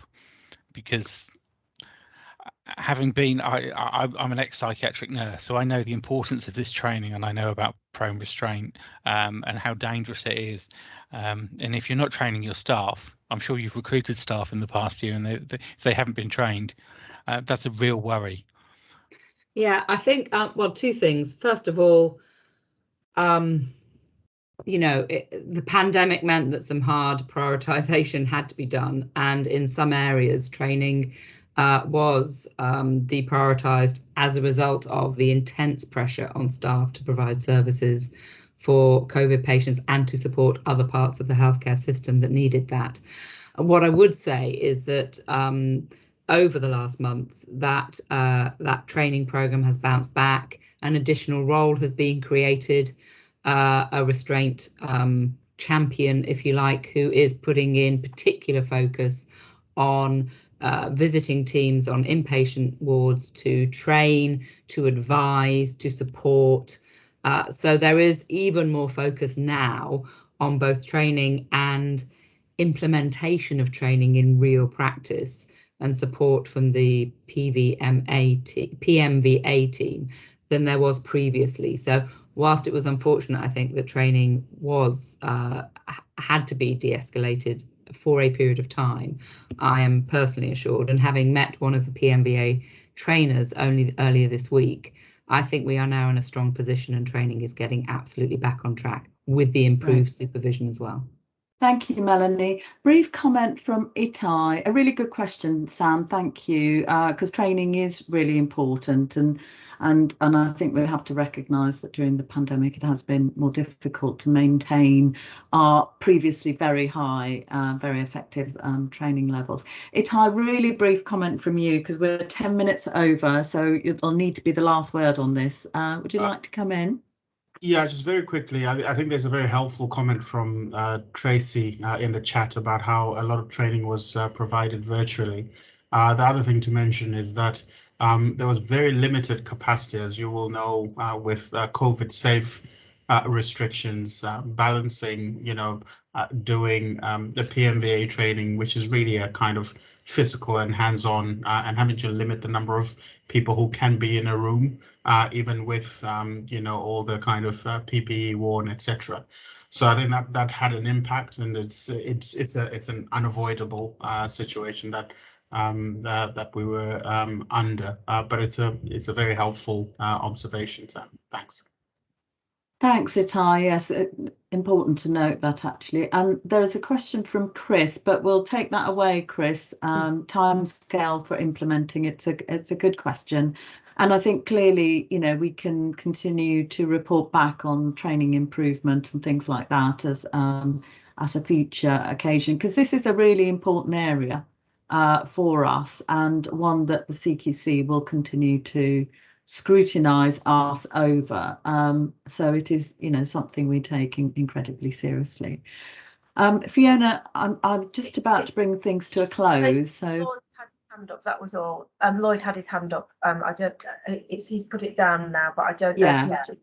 Lloyd, I'm going to close the meeting because we really I have a hard stop at 1 o'clock. So if we don't get on to our private meeting, we are going to fall very far behind. So if we can pick up feel free to raise any questions out of our or in private if we have time at the end of our private meeting. That may be an opportunity, but we'll certainly follow up on things that are in chat or anything you write back to us separately.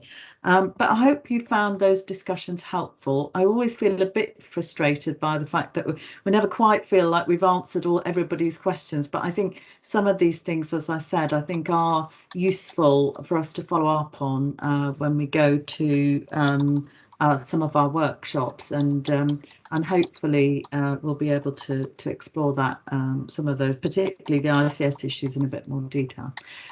Thank you enormously for everyone who's contributed. As ever, a really full agenda. and some really interesting comments and contributions from many governors. So we're going to bring the public meeting to a close and move over to our private meeting. So I want to thank all the colleagues who won't be joining us, which are mainly the directors really, but Melanie will be joining us because of course she will be supporting the item relating to my appraisal, and in my absence will chair that piece on the private agenda. So please switch over to the private meeting link for governors and Melanie and the corporate affairs team. But thank you very much for your contributions. Great meeting and great questions from everybody. Thank you. Thank you. Bye for Thanks, now. Christine.